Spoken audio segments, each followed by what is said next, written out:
I'm new to all this stuff. This is all new for me, and it's a little nervous, a little nerve-wracking. Yeah, if you're comfortable with the mic right there, it's good. So we're set. Yeah, I've always it's always been the behind the scenes work with me. So it's like I've never wanted to be in the public eye, because when I was overweight, like that's why I kind of went that route. A lot of people don't know that, but it's like I don't want to be scrutinized anymore, because there are other people out there that were like, they looked incredible. They had perfect physiques, but they were very monotone with how they trained or how they worked with individuals. So my background being able to be versatile with like fitness. So it's like, oh, you needed a meal plan, or you needed any type of body manipulation, body engineering is what they were like listing me as and stuff like that. So it came down to where it was like, oh, person's got a banged up neck, messed up shoulder, low back, hips, whatever, or they need to be able to, move the next day without being super sore. That was like kind of what led me more business, because of my attributes of saying, hey, he does everything from recovery work to the fitness work to the diet work to you name it. So it was like that got me more work, and it actually got me more jobs of like short-term work too, of like actors, actresses, and hey, we got to get ready for this role, or we need to put on 10 pounds of muscle in this much time, or we need to get this person to look like she's a crack whore who's like on the edge of breaking. And it was like very... It's crazy. I mean, being under that type of pressure to perform for like such major roles and stuff like that, that's got to be tough on you as well. Well, it was, my character was definitely like, being challenged, because I was all behind the scenes. So it was word of mouth. So like when you had a job come across, I mean, like there was one woman who had to get ready, for example, she had to look like that, like a crack whore was on, just basically in shambles. And when I sat with her, like she worked for an agency, but she wanted to go seek from help outside the agency. So she knew someone that I knew that was a celebrity trainer who works with a whole model list of people. Okay. And, she basically wanted to work with me because she knew like this was a little bit more serious. And I just worked a deal. I said, listen, I'll do a short amount up front. We'll get you the role. And if you get the role within this time, we only had like 6 weeks to work with her.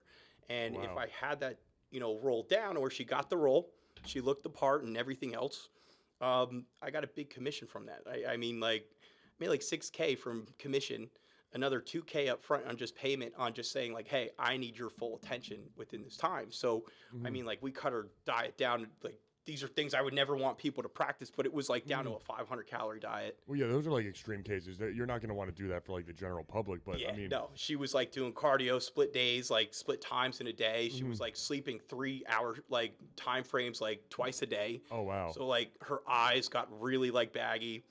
I mean, everything was like monetized and everything. She had a health professional with her at all times, but of course, like we had to make her lose weight. We had to manipulate the diet. There's some things of like how you could manipulate with alcohol to dehydrate and really just create a little bit more bloating in certain areas. So it's like you could mess with everything on how weight sits in a female's hips, how their face could dry out with certain foods and things like that. It's really crazy how the body can be manipulated. Yeah. But again, everyone's DNA is like so different. So it's like you got to find what's going to work best for you, because you could take everything that a Ronnie Coleman was taking.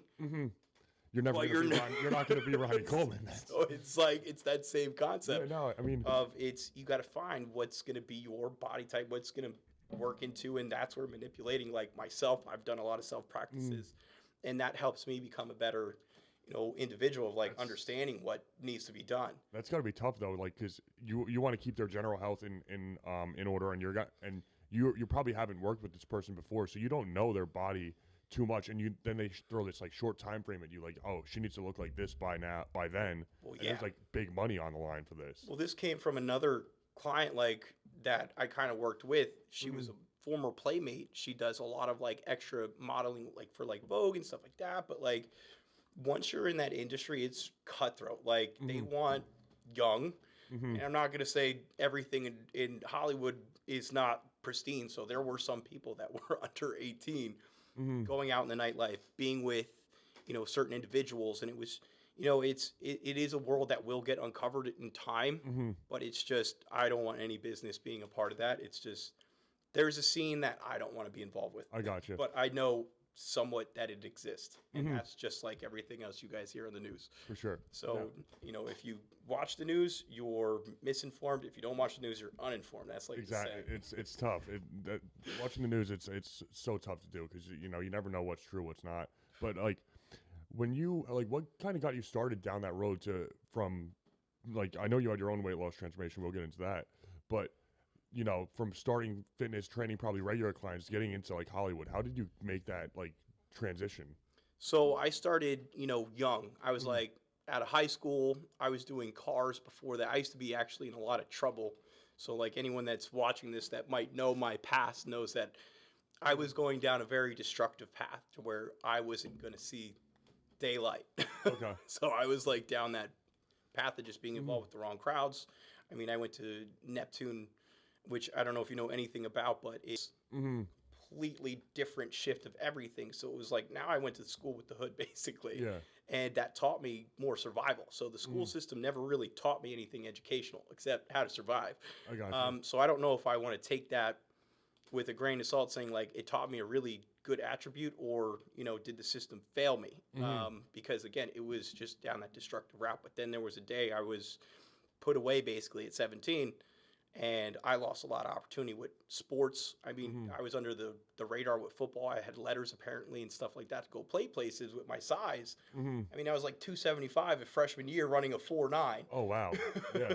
So it's like I had Coach Bellina. So if he's out there, Mhm. like he timed me in my freshman year twice to see if this was legit. Yeah. And then they wanted to switch me from lineman to basically like another position from that. But I know my story is getting all pulled over. But Oh no, dude, it's we're all over the place. it's a great. wild, like I said, it's a wild Mm. freaking life I've had to encounter. But like those experiences have created me to become a better individual with what I do with my line of work. So Mm-hmm. that's again, it's just like everything makes sense in the long run. For sure. So you said you went away when you were 17, and then when you came out, how you like put on more weight or? So I was already, so this is where it gets even crazier. We're Yeah. gonna back you up.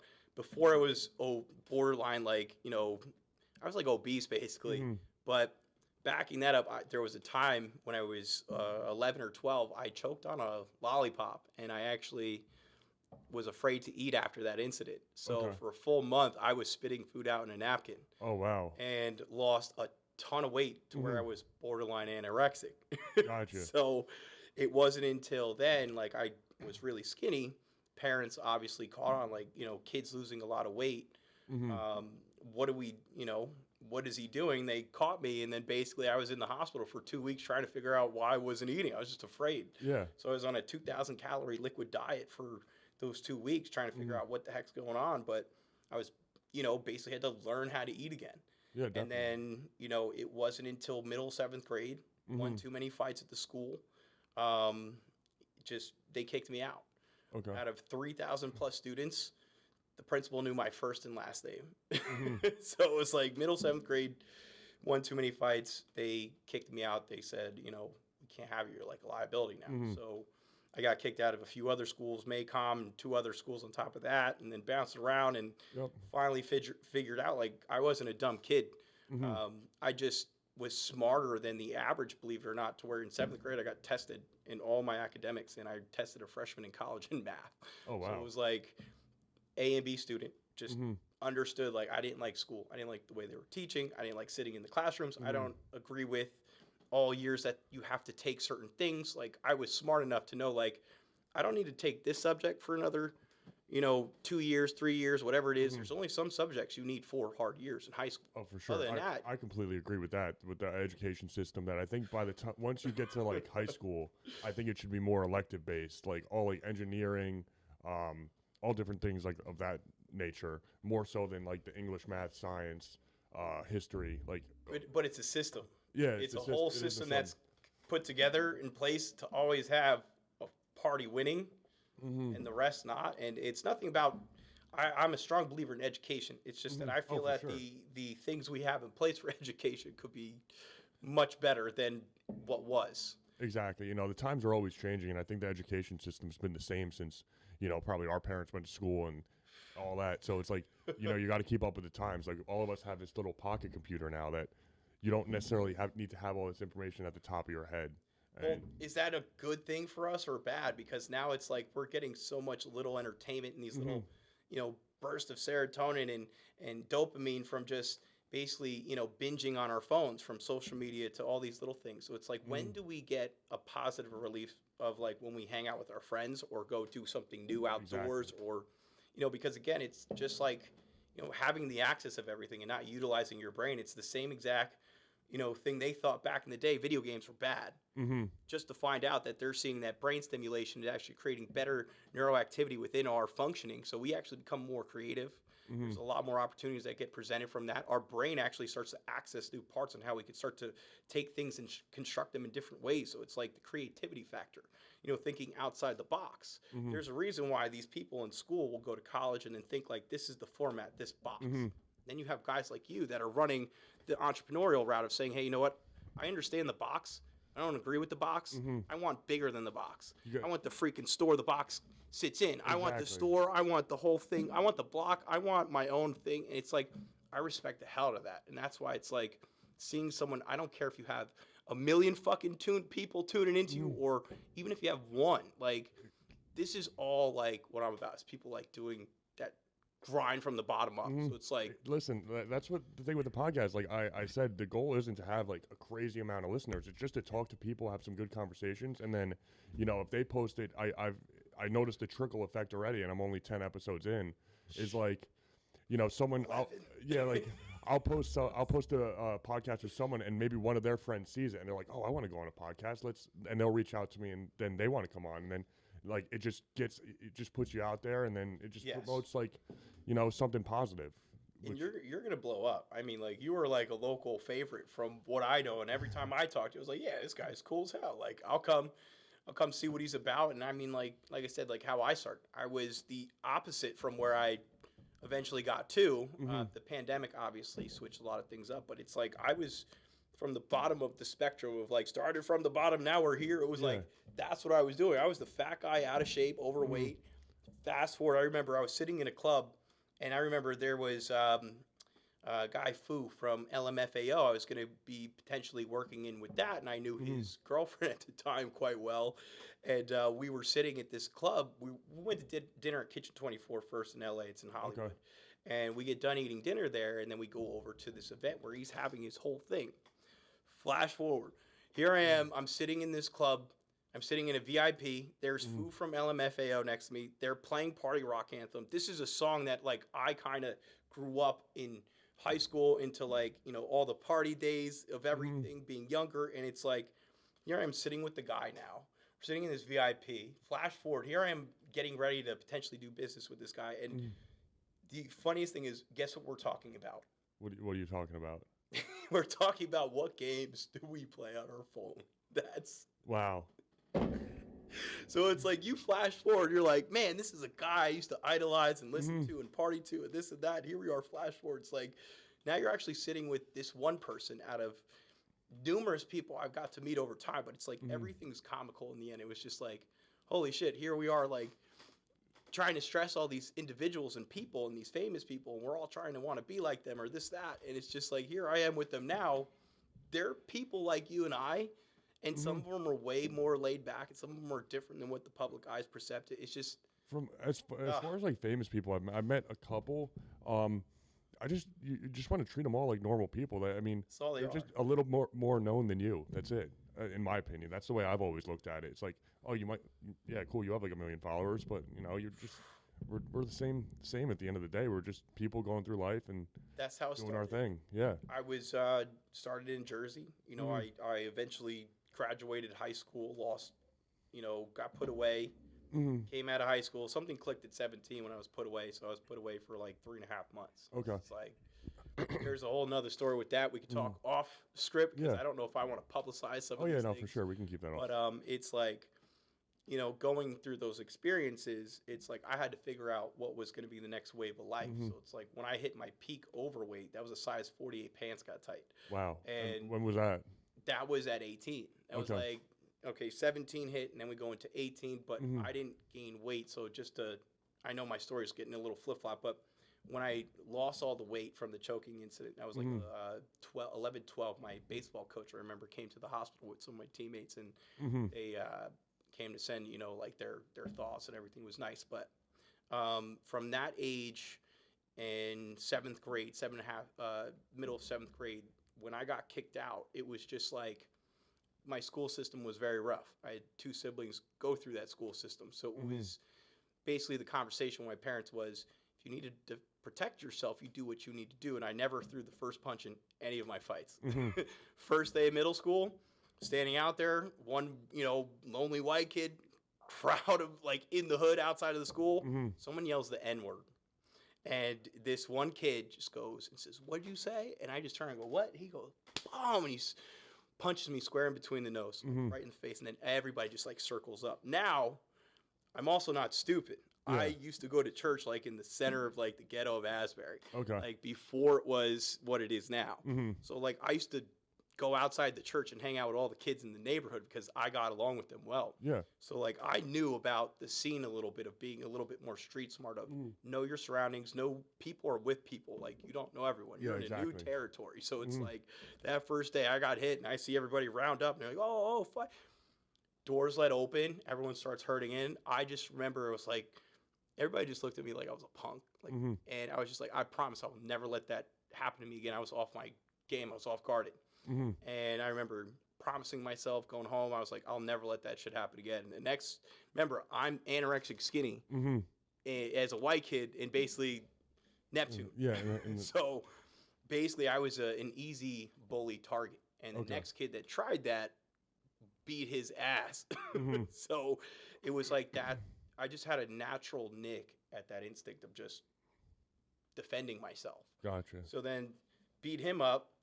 Now his friend wants a piece of me, get 1 week suspension, come back. His friend bumps into me in the hallway.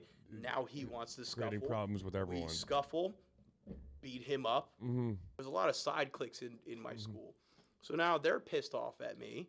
And then 2 of them catch me after school one day. And I'm walking outside Neptune Middle, and I'm going towards basketball. 2 kids caught up to me. And then, one guy's in 8th grade, the other one's in 7th.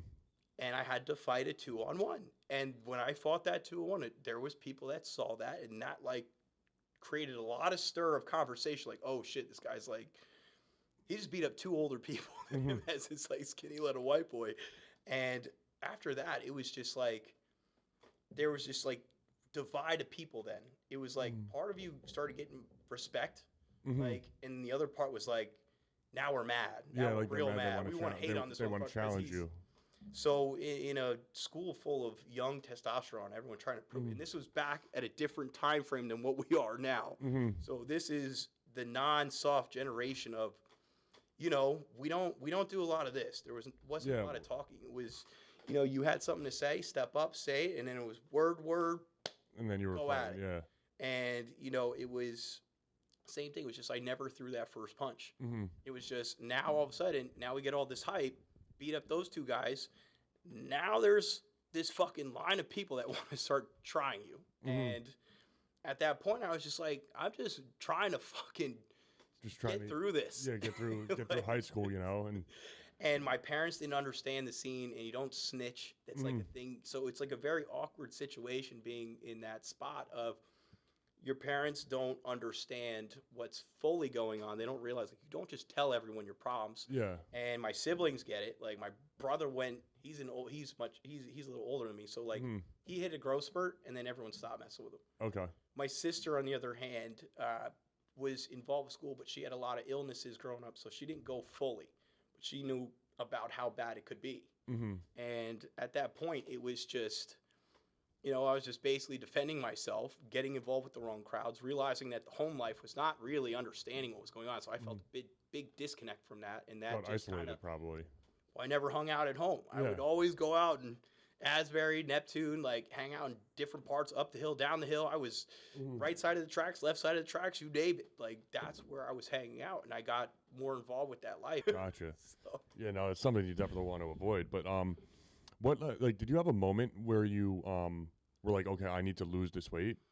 Yeah. Once like the weight had got put on. So when I got kicked out, this is where I was leading with that. I was misunderstood from middle 7th grade. They kicked me out. They said one too many fights. And at that point, like, I thought like the world was against me. I was like, I was so confused. Like, now I'm getting in trouble for just never being the instigator. I was just defending myself. And now they kicked me out. I'm getting in all this trouble. and I had to get tested. And at that point, I had to finish the rest of the school year at home. But I went into a really like depressive state. So I started eating, learning how to eat again. Eventually, you're eating. Now you're just sitting at home while your friends are out at school.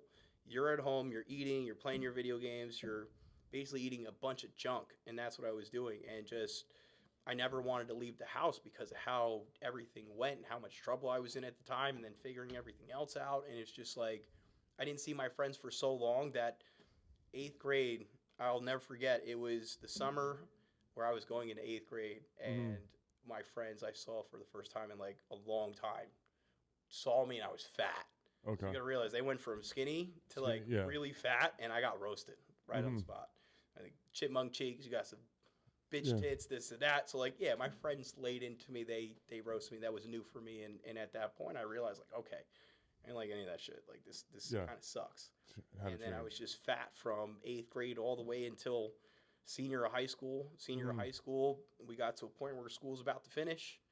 I told you I went through a stage where I was smarter than the system that was put in place. And I told them, I was like, I'm not doing these subjects because I was in these schools that were just kind of like, not for kids who were technically behaved well. So my case was different. Was my behavior was survival is how I looked at it. They saw me as you're just a bad temperamental kid, like fighting and this and that. And I bounced around to a few different schools. Maycom I got kicked out of. I got kicked out of another school for basically knowing this kid in the past, and then invite him over to my house, and he stole something, and I said I was going to beat his ass next time on the spot, on site. He was green lighted, and the school said, like, we can't handle you. Like, at that time, I turned into a big body. So 9th grade, like, I was a big 275-pound freshman ball of anger. Like, no one understood me. So it's just a lot. Like, there's a lot of my story, man. I could pull you over. It's huge. It's a lot. But then, like, so once you went through your weight loss transformation, how quick did you start training people along that time, or like after when you like completed it? So I was supposed to do cars. And Okay. At 16, I did a senior program at 16 as a junior. Okay. Because they knew like what I was saying, and this is what switched my relation from being fat to now finding cars was going to be that outlet after school. So I was doing basically a senior program as a junior, did that all the way until senior year, graduated senior year, and then hit my lowest peak ever of like being fat. And that was basically being my last weight I saw on the scale was 285. My professional opinion knows that I could have bumped up as far as 340 at one point. Okay. But I just tell people 300 pounds to play it safe because there is a possibility I was up to 330, 340, even 320. I mean, definitely was way over 300, but a size 48 pants got tight. I remember waking up. It was a Saturday. I woke up, went to my parents' couch from the morning, ate snacks, took a nap, watched TV, laying on my side, woke up, ate more snacks, watched more TV, laying on my side, took another nap, woke back up, realized it's dark out, ate some snacks, watched TV, and now it's like 10, 11 at night. And in my head, I just said, I just sat and ate like a fat ass all day knowing this. And didn't do a damn thing all day. And in my head, I was comfortable with it, but I knew it wasn't all right. And that was like, this is bad. Size 48 pants got tight. Buying pants, a guy my size, I'm 6'4". So it's like 6'4", size 48 pants. You need a 36 length pants for me. So you try to, I challenge anyone, try to find a 36 length pants in stores. Oh, you don't. You can't find them anywhere. Find me a 36 now is where I sit. But it's like, you will not find that stuff. My glutes, my legs, they're a little bigger and thicker. So it's like, they don't fit in anything. No, I'm the same way. I think I have a 36 length, and but my waist is like smaller, so I always have to buy the bigger waisted pant to fit my, because my legs are a little bit bigger too. So it's like you have to buy it, and then all of a sudden they're like getting benched, like bunched up. I can't stand it, dude. So it's like, that's the thing. It's buying clothes is its own problem in itself for us. But oh yeah, for sure. It was just like that same thing, like being fat, being overweight, buying clothes was hard as hell, and I was fat and lazy and this and that. So I just switched. My first thing was starting to drink water, and then from there I was just like, all right, well, I know nothing's gonna help me. Like, and at that point of being really overweight, I also hit a point where I was seeing a bunch of doctors for all the health issues I was going through being overweight. So I had colitis, duodenitis, gastritis, possible Crohn's disease. I had asthma. Oh, wow. I had a lot of different things health-wise. And every time I'd go for one medication, I realized that side effect to heal one thing gave me 7 or 8 different reactions in a negative way. So then one medication became 2 medications. 2 medications became 4 medications. 1 pill turned to 2 pills. 2 pills turned to 8 pills. 8 pills turned. I was taking up to almost 30 fucking pills a day. Wow. And it started with just one issue of like inflamed intestine, and then led into all this other stuff. So it's like the medical system was not working. And this is when I pieced it together. I was like, my mother, my sister, like everyone I know who's gone to the doctor to heal something, it's like there's so many more side effects that come with one medication. There is. That it's like you go to heal one thing, but now it comes with 3, 4, 5 different side effects, and you're like, why am I taking this? Now you're on another medication to subsidize what it just counterbalanced for you, and now you're on 2 medications. But we all know doctors don't get paid if they don't have clients. Exactly. Just like a trainer, just like anyone else in the industry of any sort. Like if you were getting paid to do this, right, and you didn't have someone to sit across from you, Yeah, I'm out of luck. Exactly. it's like, how are you going to get paid? How are you going to do work if your show is based off a guest or whatever it might be? I mean, you might even do solo talks, but it's like, when does it, you know, when does it end with the doctors on realizing when can you write off a gym membership rather than someone just being fat and going on a diabetic pill, high blood pressure medication? Write off prescription for training. Go get him a gym membership. Go get him a massage. When someone's stressed out, I mean, these could also create a lot of other hormonal imbalances in people and stuff like that that could lead to a lot of other issues. I mean, you ever been really stressed? No, I mean, I've been lucky in my life that I've never experienced like extreme amounts of stress and through any like one point. You ever had like a test or a big interview or something that was just like, I've definitely lots been nervous riding about on stuff. this? Yeah, nervous about stuff for sure. All right, so think of that feeling. And think about that energy that gets sucked out of you from that. Now, how do you think other people that aren't as blessed, right, have to deal with that on top of other stuff that they're currently dealing with, and then feeling that weight on them? So it's like that alone is going to be fatiguing. So, I mean, sometimes a vacation, believe it or not, could be the solution to some people's problems. Is like, go have a reset. Go refresh your brain. So this way you don't feel so fried and fatigued. Now your body's getting the rest and recovery it needs. You're actually getting some dopamine levels released that are actually going to make you feel good. So now it's like there's a whole balance of everything that could go throughout that. And I feel like that was the key thing of why I never really sold to the masses is everyone I sit in front of and deal with, I understand is going to have everything's going to be altered. Like that line of that narrative of that skeletal system of, hey, this is what we need to do, diet, exercise, sleep, this, that, the whole line. There's that line to follow, but then there's that whole DNA lining that like kind of twists and turns around those areas because, again, everything has to get modified to the individual, just like we talked about prior. Oh yeah, no, it's definitely the individual lifestyles, how their body works, how they're feeling, all that stuff you have to take into consideration because you can set the best diet plan, best nutrition plan, and hand it to someone, but if it's not tailored to them and it can't fit their lifestyle, it's basically it's pointless because they're not going to be able to follow it or get the results or put in the work that they need to get to where they want to be. Absolutely, it's crazy, and that's what I've tend to become good with is finding those things that we twist and turn and fit and piece together. And I've even created a system on how everyone could have time to do stuff. And that was like the biggest thing is when I was working with a much different clientele.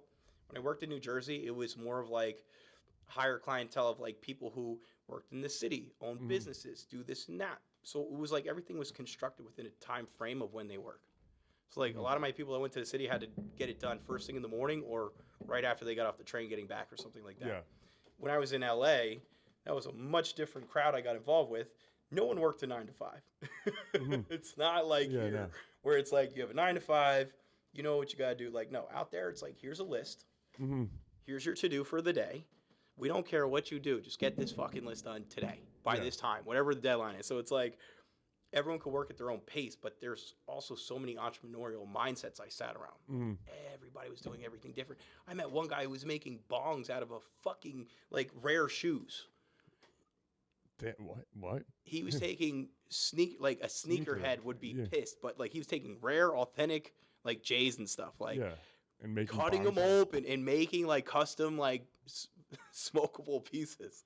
That's interesting. I would never think of that type. Oh, like he went on. He did other interviews too with like Vice and this that, but like I bet. just meeting someone like that is like it's wild. You never expect to hear something like that. But when did you make the transition from Jersey to California? So when it was 2015. I took off. I picked a date and I said April 5th, 2015. I should be in LA. So April 1st, I packed my car and I took a road trip. Okay.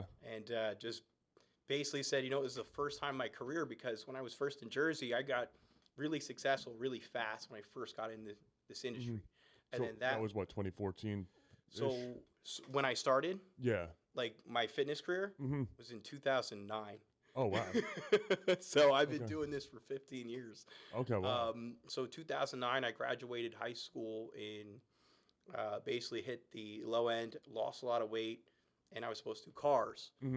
Lost so much weight, but everyone was telling me you should go look into this personal training thing. There was a course called WITS, World Instructor Training School, and they were holding classes out of Brookdale once a week. So they're cramming basically, it was 6 weeks, 1 day a week on a Saturday for like an 8-9 hour class. Oh wow. And they're cramming like a 2-year college course in a 6-week setup, and they're basically like hit or miss. It's like once you finish the course, you have to do a practical, a written, and then you have to pass that before you have to do the internship. So like this program was really well developed on getting me prepared to be with the public. But at the same time, it's like I had to get this internship and I had to go figure out who was going to do these hours for me, because I have to have someone write them off. Yeah. And I remember going to a few different gyms. In one gym, I don't know if I can say names, but I went to this one gym and they said, we'll get you clients on top of doing your hours, and we'll also give you a job right on the spot. Sweet, sign me up. So I went and did that, and I was this young new trainer with a Jersey Shore cast of people I worked with. And I mean, they taught me some things that I'll never forget. I mean, you said 2009. That's like the prime of like when the Jersey Shore is what everyone thinks it is. Everything. So like when I was out west, I did have an encounter where I was with Paulie D, and I just remember feeling everyone that knew me just staring at us having a like we're in Equinox in Hollywood, we're just shooting the breeze because I was like, oh, I recognize him obviously, and someone else I worked with does his clothing designs and stuff. So I actually was going to try to get business with him down the line, but he had someone he already was seeing. And this was, at the time, he was still bouncing around doing a lot of stuff, but he was residing in Vegas at the time. That's when he had his deals going on out there. So when he would go to LA and Hollywood, I was trying to become his Hollywood guy. I had connections with some of the people that worked with them. So, he was just someone I would like to have potentially have done work with, but because there's definitely a handful of good potentials, I could say.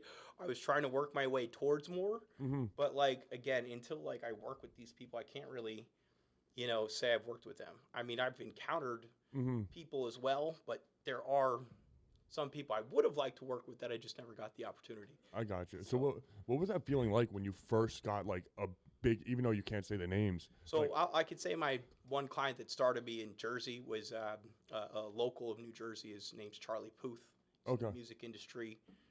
He did the song with Wiz Khalifa, "See You Again." Okay. And he like got notarized on YouTube, and then he was on Ellen, and then basically took off from there. Now, I mean, if you look him up now, he's big. He's all over the place now, and he's a musical genius. Worked with his family, got involved with him, and then remember his dad I was working with originally first, and he goes, "Yeah, I'm going with my son over to the Gram, or what was it? One of those like big events, like the Gram or something like that, for music." I think it's the Grammys. I'm not good at that stuff. Something. And yeah, I'm like a cave creature when it comes to Hollywood, and that's what's really weird about how I've also got involved with that. I was meeting people I didn't know who the freak they were, like met Shawn Mendes and all these other people. I'm like, I didn't know who these people were until I got back. Exactly, yeah. And then it was just like, oh shit, like I think that's I didn't care about that. They probably the people that you worked with and those celebrities probably appreciated that you didn't know who they were. That was probably like a breath of fresh air. That this guy he's talking to me like I'm an actual normal person. Can you tell when someone fakes up a front with you? Oh, for sure. 100%. It's the same way with them. They're people too. The only difference is their jobs are publicized, and what's crazy is that literally they can make anyone famous. So I want you to understand who's famous in today's society. Exactly. I want you guys to understand who's famous in today's society. Anyone could become famous. It's all a matter of, can you sell? Because that's how the business works out there. If you can't sell your name, they don't really have high interest in you. So that's why, like, you know, there's some other stories of how Charlie got famous that I heard, but his story's not as accurate as people think. And I don't want to throw shade on anyone's name, so you don't. Oh no. I mean, I don't need to post any of that, but like, yeah, there are some things that I am aware of just like things that maybe I don't necessarily want to discuss, but on air. But it's just like once you get exposed in that world of like this underlining, this is the reality rather than this is what's publicized. It's like there's a lot of things you could start to raise an eyebrow towards, both good and bad. For sure. So, but all it took was one. It sounds like that. Like you got one big name, and then it, like kind of just took off from there. It was like the word of mouth and the referrals about like the work that you do. So I worked with him. Excuse me. I worked with him first, then got over to a business trip I did. I was with a guy named Lapel Crank, who's an ex-Golden Glove boxer. He did a product called the Ab Jabber. Okay. And he's like, KJ, I'm going to Shark Tank. I'm going to audition for Shark Tank in Vegas. And I went out. I did a 10-day business trip. 3 days in Vegas. Flew out to L.A. 4 days in L.A. Met up with Charlie out in L.A. We was on the backstage of Ellen. There was Jimmy Kimmel. There was like all the restaurants, cool little stuff. Kind of got a little world of that because when they found out I wanted to move to Cali, they told me, you know, originally I wanted to go to San Diego. And he's like, don't go to San Diego. You would actually fit in L.A. It's like, that's more up your scene. San Diego's too slow. LA would be more up your alley. And if you did go out there, you could also continue to work with him. And then also he could meet me a few other people. So it was like, cool. Like this is now giving me that confidence. I had an 8-month waiting list in Jersey when I left. Oh, wow. Like I had a full book. Like I was like this young, motivated guy starting in the industry, worked at a retro fitness in Long Branch. Okay. And then started with that gym and worked for a company called EFT. Okay. They eventually wanted to cut contracts, the gym owner with the EFT, so we had to shift to Lincroft when they first opened. Yep. So I was the first training staff in that location. And then I met a guy who was with the Atlanta Club, who used to be the manager for like 10 years. Got in trouble with some stuff. I'm not going to mention on this, but he basically met me. And he's looking over all my clients' folders, and there's like this is like before digital, so it's like a big fucking thing of folders. He's looking through, and these were 30-minute sessions, and I had some of the most red case clients you could think of, like, and he's looking, and he's like, holy crap, this guy's like crushing it. He's like got results every update, every month. His programming is like on it, and I was just making all the success with all these people that were tough to work with. And 8 months in, he's like, you ever heard of the Atlanta Club? And at this time, this is like when Bruce Springsteen went to the gym. Training staff was stellar. Did Bruce go to the Atlanta Club? Because I always remember I started at I can tell you some stuff, but I don't know. I probably don't want to tell. Listen, anything I can tell you on any names tied, probably wouldn't want to post. No, for sure. I remember Bruce. He used to go to like Jersey, the Workout World in Falls. I think that was after. Okay, that was after the. Okay, gotcha. And between all that, like just too much drama and everything, he got out of there. Yeah, it was tough, probably. And like I remember when I was there, and you know this guy was like, "You want to work at the Atlanta Club?" Like I knew about all this reputation. I was like, "Oh yeah, I would love to. You know, maybe one day I get degrees, this, that, the whole nine, like experience." He's like, "Call them tomorrow. They'll be expecting you." Okay, that's awesome. Called them up, and I remember speaking to the fitness director, Diane, at the time, and you know, she's like, "Yeah, I heard all about you. Like, love to meet with you, get you an interview." Went in there, did that. I was like 20, dude. Like, or was like 19 or 20 at the time, being employed there, and all these other people were like 10 years, 15 years, 20 years of doing this stuff, and here I am, just like one certification. I'm walking in there, young as hell, not even old enough to drink, and they just looked at me like I was this little kid, like this crowd-ass crowd, and I held my weight. I remember my first client was this older woman, was 64. She had all these health issues. She wanted to lose some weight. We got her to come off all her medical issues, subsidized and eventually depleted. So all her medication she was on, like, pretty much went to slim to none. Posturally, she increased everything. Partially, there was a lot of other things of inflammation in her neck, her knees, her hips. Fixed that, and then she also lost 36 pounds with me. That's awesome. In like 6 months, like at her age being 64. Keep this in mind. That's really good, yeah. So that was my first client with them, and that, you know, I have a testimonial from that person, but it's just like that was like my tone. It's when they were like, oh wow, like this was this woman. Then they threw me another guy.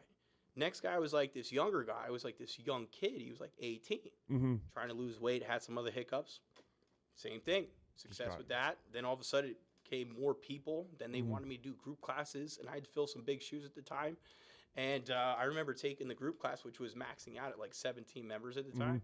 I brought that bitch all the way up to almost 30. Oh, wow. You know, they had to start getting a sign-up sheet at one point because my classes became popular, and like that led me to talk to more people, and more people talked to me, picking my brain apart. I remember one woman coming up to me. She would take all my classes. Like, KJ, I've been trying to lose 10 pounds. I'm having the hardest time. And I just remember asking the right questions. The key thing with all success when it comes into this industry is you have to ask the right questions. For sure. So the right questions is going to lead you to the right route of what is going to be most likely successful. And I remember going through this one, hard work. She would work out like 6-7 days a week. You know, she had like 2 kids. I remember going over everything. I was like, you know, we just talked to her about like her diet a little bit, because obviously anyone trying to lose weight knows that manipulating calories is going to help on a deficit. And you ready for this? All it was switching out freaking cream. She was having up to 4 coffees a day.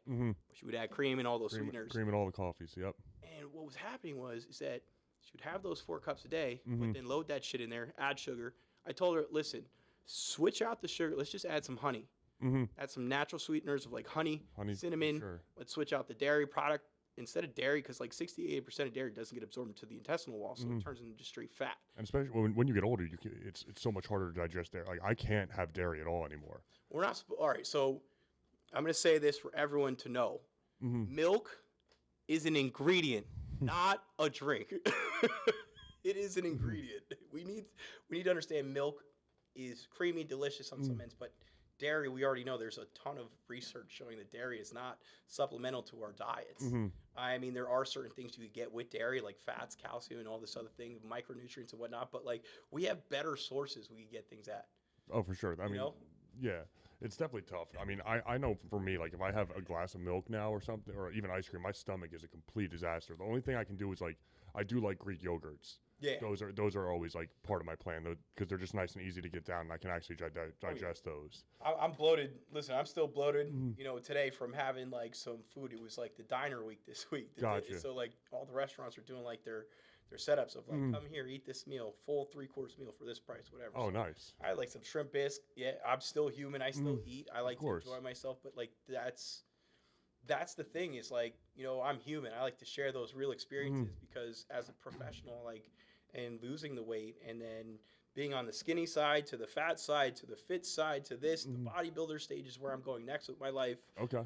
So it's like now I'm going into a whole new world, and it's like now I'm going into a world that's new for me if we want to go into that conversation, but I have no problem discussing that. And it's just like going into this new route now, being in my 30s, I've done all the organic lifting from 18, 19, all the way until the age of 32. And then 32 now of lifting, I was like, all right, we're in that next phase of life. I'm done with sports. Start taking bodybuilding more serious. And I'm not going to compete or anything. It's not my goal. But I want to look and feel a certain way. Yeah, for sure. So it's like the only way you achieve this next route is going off the natty side. Okay. So it's like tapping into that. It's now giving this whole new experience of all this stuff that I'm just like, it's any guy that was doing gear or any sort of anything, like, and then lifting weights and then claiming that, like, it is cheating. I'm going to say this now. It is cheating. All that stuff is cheating. It is not natural for a reason, but the results you could get on some of this stuff is insane. Oh, definitely. And I mean, yeah, it's. And it definitely, you do have to put in the work still. It's not like it's just you're gonna take something and all of a sudden it's just, you're gonna be able to do anything you want. You have to put in the work, but the results will be enhanced like big time if you do choose to go that route. Well, have you seen the route fitness? The fitness industry is going into a new route, and I didn't know it was going to hit this route as soon as it did. But this whole peptide, injectables, compounds, this, that.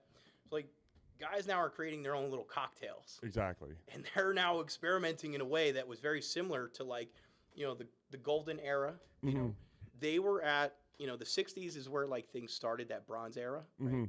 And then it developed into the silver era, which eventually went into more like the early 70s, and then it eventually hit the bronze era of like the 70s, 80s. And that's when they were like having more feels of like incorporating these things. But it wasn't until like the 2000s is when like that whole Mass Monster era came into play. And that's when guys are really like going back under the experimentation of, we're bringing in bigger, new things and mixing things at levels that no one has ever even experimented with. So it's like the same thing with that experimental stage in each of those decades is happening again in this decade. And it is happening with a younger generation, which has accessibility that those guys, I don't know if you looked into that, when they were taking like the Coleman Air and all that stuff, they were taking stuff and they got raided. I bet. They got raided by the FBI. They wanted to know, like, what are you guys taking? We want to know what drugs you have or this and that. And we don't want you to get it on the street anymore. We want you to have a doctor prescribe you stuff. You could look all this up, but it's like they went into that route where doctors then had to write everything off. They could not get these things lab produced like they were on the side. And now these kids are having accessibility. You go online right now. And all these sites, you just need a credit card. Yeah. Like, are you 18 of age? You just have to, yes. Yeah, it's credit cards or it's crazy how easy access is now with the internet, and then like with social media and people talking amongst each other. It's just, and it is dangerous because putting stuff into your body like that, you have to know what you're doing. And you see all these kids that are younger, or I've heard from kids, they're coming in, they're like, oh, my first cycle is test and trend. I'm like, why go to trend your first cycle? Like, why even add anything in? Yeah, that's a very strong, like, we all expect to have something happen weekly. Like, that is it. Like, that is what's going to give you those unrealistic expectations that we all wish. It's like, oh, we hit a lift this week. It's like, oh, you hit 1 or 2, 3 lifts in that week. Your diet could be shit. Your workout regimen could be shit, and you'll still gain results on that stuff. Like, it is that strong of a product. Oh, for sure. And, going into the Hollywood routes, like, yeah, there was a lot of things that guys were getting access to that basically even I was recommending to individuals through people. But, like, those influencers you've seen, like, I've worked with those guys too. And I know a lot about those guys and what they put out, because there are a few people that put out my stuff on the fucking line and claimed it. But I'm not going to go there. Yeah. But it's just like, that's the thing is, you work with them, you show them some stuff, they take it, they put it out. Then they don't know they might not know necessarily the reasoning that you're telling them to try this, and then they think, oh, this is just the protocol for this for any situation, but it's not. Like, you've like taken into consideration their body, what they're trying to do, their goals, and how they might react. They're just taking that protocol, and they're just like, oh, this worked for me, go give it to someone else. Well, when you ever see these shoulder impingements and everything like that, like, oh, you're benching, you gotta tuck your elbow and this and that, but like, they're doing everything opposite of what I've been putting out. It's like, bro, you're feeling shoulder pain. Like, one, we could fix that. I have numerous cases of being just back in Jersey in the short time of cases I fixed, a frozen shoulder impingements. I mean, I've worked on guys with tons of different issues and been able to figure it out. And this is with people of all different demographics and age groups who've worked with some of the best doctors in the world. And then telling me, like, wow, how the hell did you figure this out? But again, we could bring that conversation of, is it experience?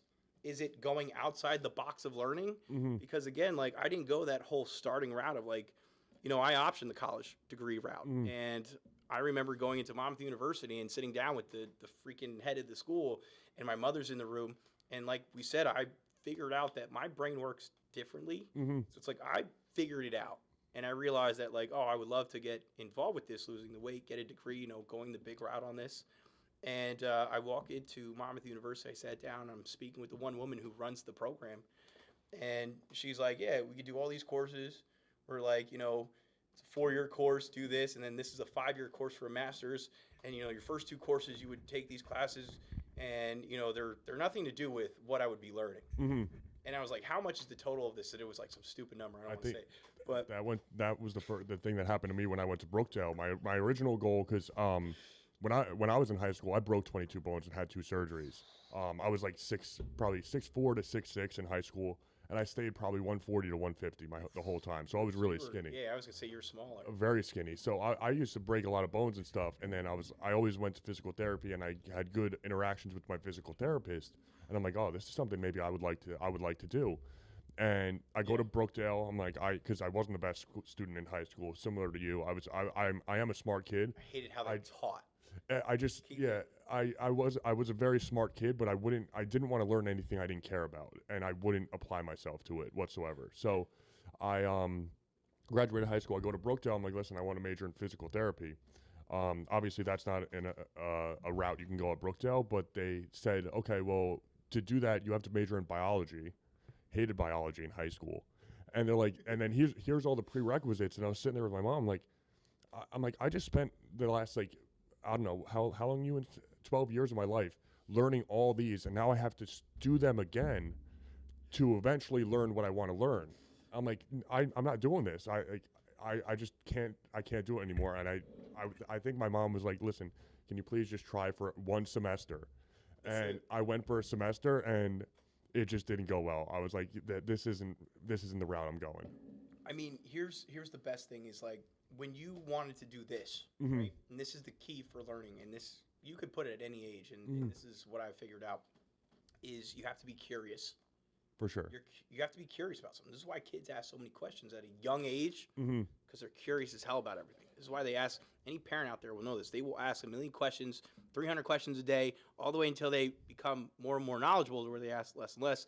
And then when they get older, it's not until they're curious about something, it's when they start asking more questions. Mm-hmm. And just like this stuff, like you wanted to do this podcast, did you know what you needed at first? Like when you first said, this is what I want to do, you said, hey, I want to do a podcast. Yep. Then you were like, well, how would I do that? What do I need? This Mm-hmm. and that. What equipment? What's good equipment? What's bad equipment? How do I add it to the PC? How do I hook up the mic? You were curious because you wanted to learn about it. And then you started doing all the research. And then that just was like, wow, this is getting all the information I've been curious on learning. And then eventually you're going to get to a point where you're like, I want better lighting. I want better mics. I want better setups. And your curiosity is, again, setting that foundation of like start off basic, get to more advanced, get to expert, get to pro, and then eventually you're legendary. So it's like... You actually brought up the light. I didn't even realize. I actually have a light sitting there, and I didn't even set it up today. I forgot. Oh, I didn't even know. Like, this is... I was just sitting there thinking, because, like, you know, when you go on that route, I worked with some big Twitch streamers. Okay. So, seeing like what they go through, some of FaZe Clan lived where I lived. I mean, Doja Cat lived with me. There was other names that lived with me in my building and stuff like that, because that's what it was out there. Like, owning property is one thing, but no, like, there was people renting out houses, like in the hills for like $12K a month, like just... That's crazy. As if it's just like a normal thing, but there's also some people that are making so much money monthly. I've seen some of those numbers. Oh, for sure. 7 mil a month. The very next month, 18 mil. The very next month, 69 mil. Then the next month, it would be like 39, then 42. And then you're just like, this is like $150 million in like a year that they made. Like just doing like some crazy like streaming, this, that. And this is just like the accumulation of like subscriptions, promo deals, other things of like crazy. But it's like seeing the numbers on paper. It's nuts. Was another level of like understanding like why these people are that extreme. Like I met Cloaksy in Jersey. Like yeah, he's local. And you know I was gonna eventually try to do some work with him, and I met him, and he's like, yeah, I would love to potentially do some stuff with you. And he was we were talking like briefly of just like flying out to Florida to his house where he lives, and it's like he said he's like it's his house, Tim the Tap Man's, and then it's like Ninja. And I'm just sitting here thinking like this would be a cool little thing to get involved with, to go to the next level with them, because when I lived in LA, I reached out to Cloaksy and Tifu at the time. Okay. Because they were out there and they were living at the FaZe house, and some of the FaZe Clan guys lived in my building, and just got involved with them, and it was just like this world of like just opportunity everywhere, and like for sure. And that's Hollywood was fucking crazy. That's the power of networking too, especially in like probably an environment like that. Just getting to know one person, stemming out from there. That's what it came. I mean, this bag. This is a custom Skrillex bag. This Skrillex customized this fucking bag to me. My client who makes custom celebrity clothes and shit Skrillex sat down and customized and made this bag with Toomey and my guy. This is one of 400 that never got released to the public. That's awesome. My client goes, it's like, yo, you want a free bag? Mm-hmm. He's like, it's Toomey and my client made it. And he's like, who? And he's like, it's Skrillex. Oh, that's awesome. I like looked this up. Yeah. This bag would retail for $1,800, which is stupid. Me, I don't care about designer products or any of that stuff. Like, I'm not a materialistic person. I got an opportunity to deal with like the fancy life. Like, I got some fucking stories for you, man. Like, but like the shit I got to see with the money out west compared to out east, it's a whole nother level. It's a big fucking pond. It's like going to a pond and thinking like that's it, and then realizing there's like the ocean. Yeah. And the ocean, when you look out and you start exploring, you're like, holy shit, when does it end? Yeah, exactly. You don't see the end. Oh, one of my guys that worked was like a billionaire. He was like this. All right, so I can't get too detailed, but he was someone's very famous boxer. Okay. He's their manager or was their manager and did a lot of their promo fights and everything. So he was very well off. And I remember going to work with this individual in downtown Beverly Hills. And I get to his place, and I'm inside Wilshire and Beverly. Like, he was over in that part, in the industrial part. And I get to his building. I walk in. It's like, you ever seen Coming to America? Yes. Like, these two guys with accents, like, greeted me. And, like, wanted to VIP park my car, like, when I pulled up. And there's, like, these gold arches. And I, like, walk in this building. There's marble. There's tall ceilings and everything. And these guys are, like, all dressed up. And they're like, oh, we parked right now. At the time, I'm driving, like, some little Camaro. And, like, here I am, like, there's, like, I look over in the lot, like, on the side. There's, like, Maserati. There's Bentley. There's someone drove a Pagani, like, wow. There was some stupid stuff. So I get into this guy's.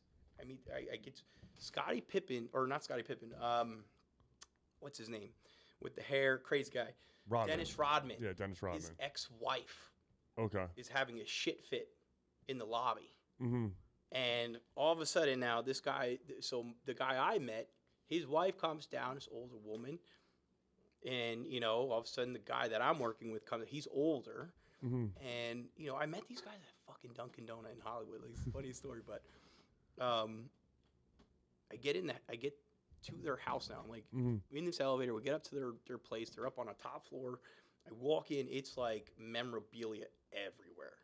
Apparently, there's, like, pictures of, like, apparently the president, like, has a private photographer with him at all times. There's photos that never get released to the public. He has this big freaking photo of... I can't say the exact president. I don't want to, but on the back of this photo is a hand-signed, like, to my dearest pal, blah, blah, blah, this, that, and it's like, side note. And it's just like, you're just looking at this stuff, and you're like, wow. Then I look over to the corners, all the sports memorabilia. He's got, like, a Yankees baseball from, like, the golden era of, like, when Ruth and those guys, and he has a baseball with all their signatures. Like, on that fucking baseball. There's Lou Gehrig, there's Babe Ruth, like, crazy stuff. Just got it out in the open. Like, just on a stand, like, with a whole bunch of other stuff, and I'm looking at the other stuff. He's got, like, footballs, gloves. He's got jerseys. He's got all this stuff from just sports. And that's not regarding all the other fancy stuff he has in his house, like this 4-foot-high gold elephant with jewelry on it. Yeah. Just... Damn.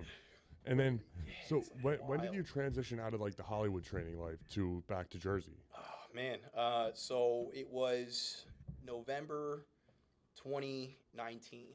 Okay. I was getting ready to open up a 50 to 60,000 square foot facility in Orange County. And the guy I was, going to be doing stuff with, he's a genius with his company and his business and what he does. He transitioned to Florida, but he was like a good mentor with a lot of this stuff. He would always tell me, he's like, never worry about money when he came to talking business with him. He's like, apparently he had a multi-billion-dollar, like, investor. Yeah. I found out. It was, like, disgustingly rich overseas.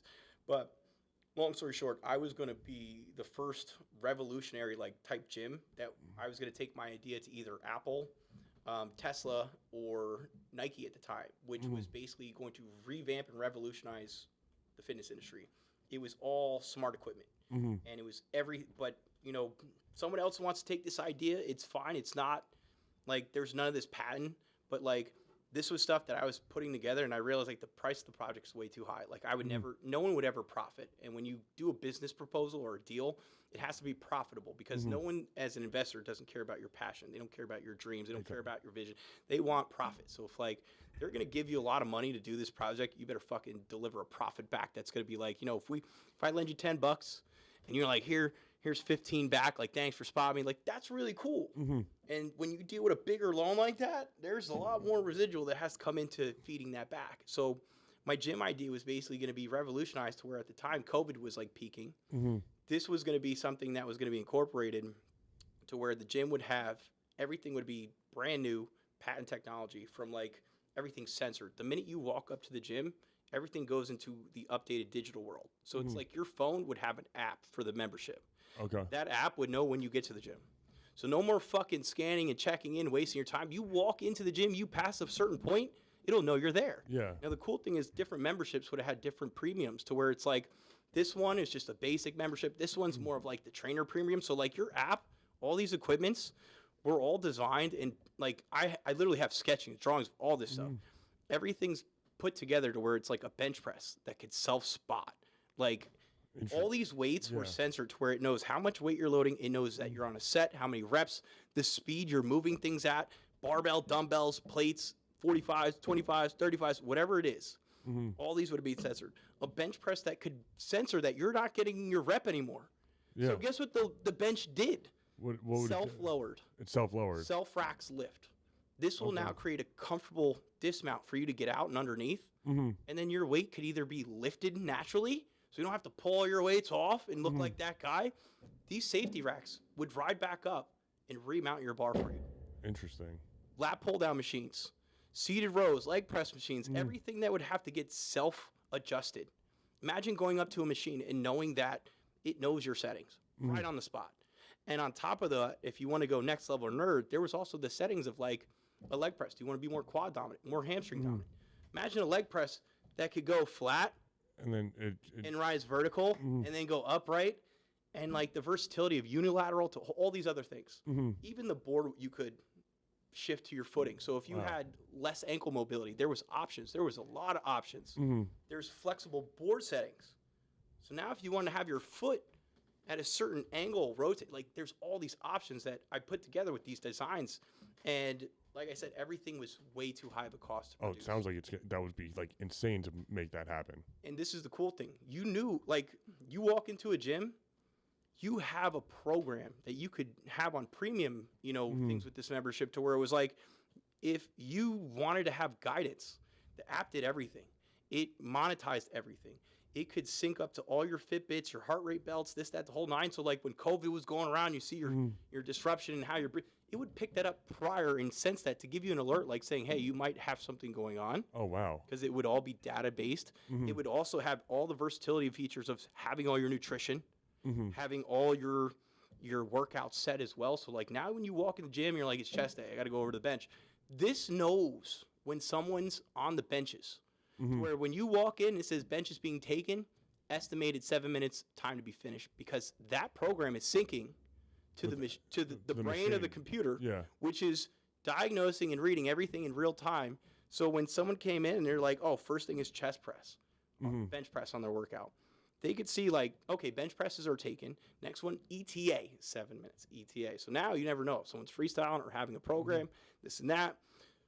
But then it also has the alternative saying, well, this is the option that's open if you have a time restraint. You don't want to wait.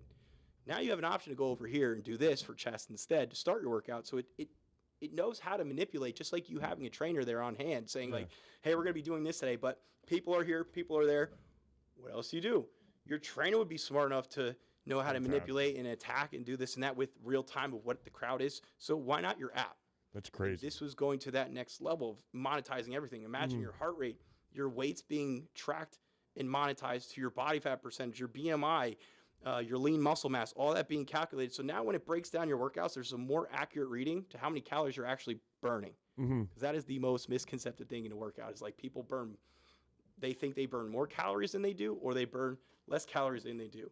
I mean, even with the cardio on a treadmill, it has that little calorie counter of like, this is how many calories you're burning.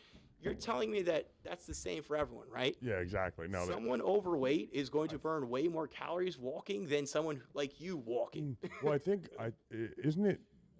I think like the amount of calories burned is if you're wearing like one of the wearable fitness things, like they're all overestimated. So people will think they burn way more calories. Like I've looked at my Apple Watch and before when I was working out, and it would say I would burn like over 1,000 calories during my workout. That's not actually like if I worked out for 45 minutes, there's no way I actually burned 1,000 calories. If someone runs their numbers like these gym heads that do shows and really have to be statistically on top of it, right?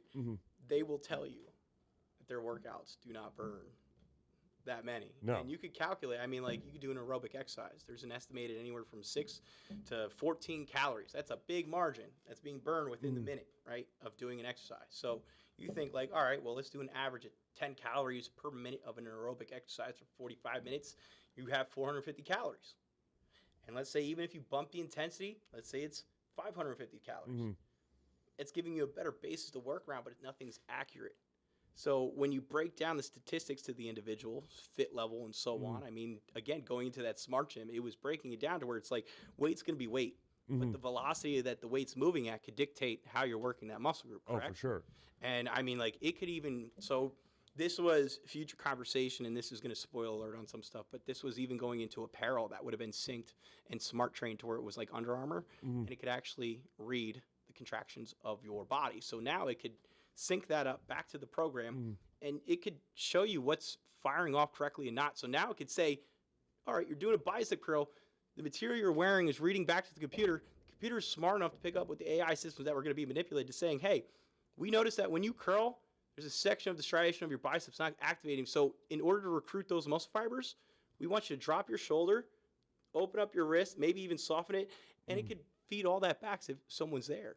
And like that's the thing that none of these programs are doing is, you know, I had a client who at the early stages, you know, when like technology was coming out and they're like, oh, you know, KJ, we got all these things online now. It's like, I got my Fitbit now.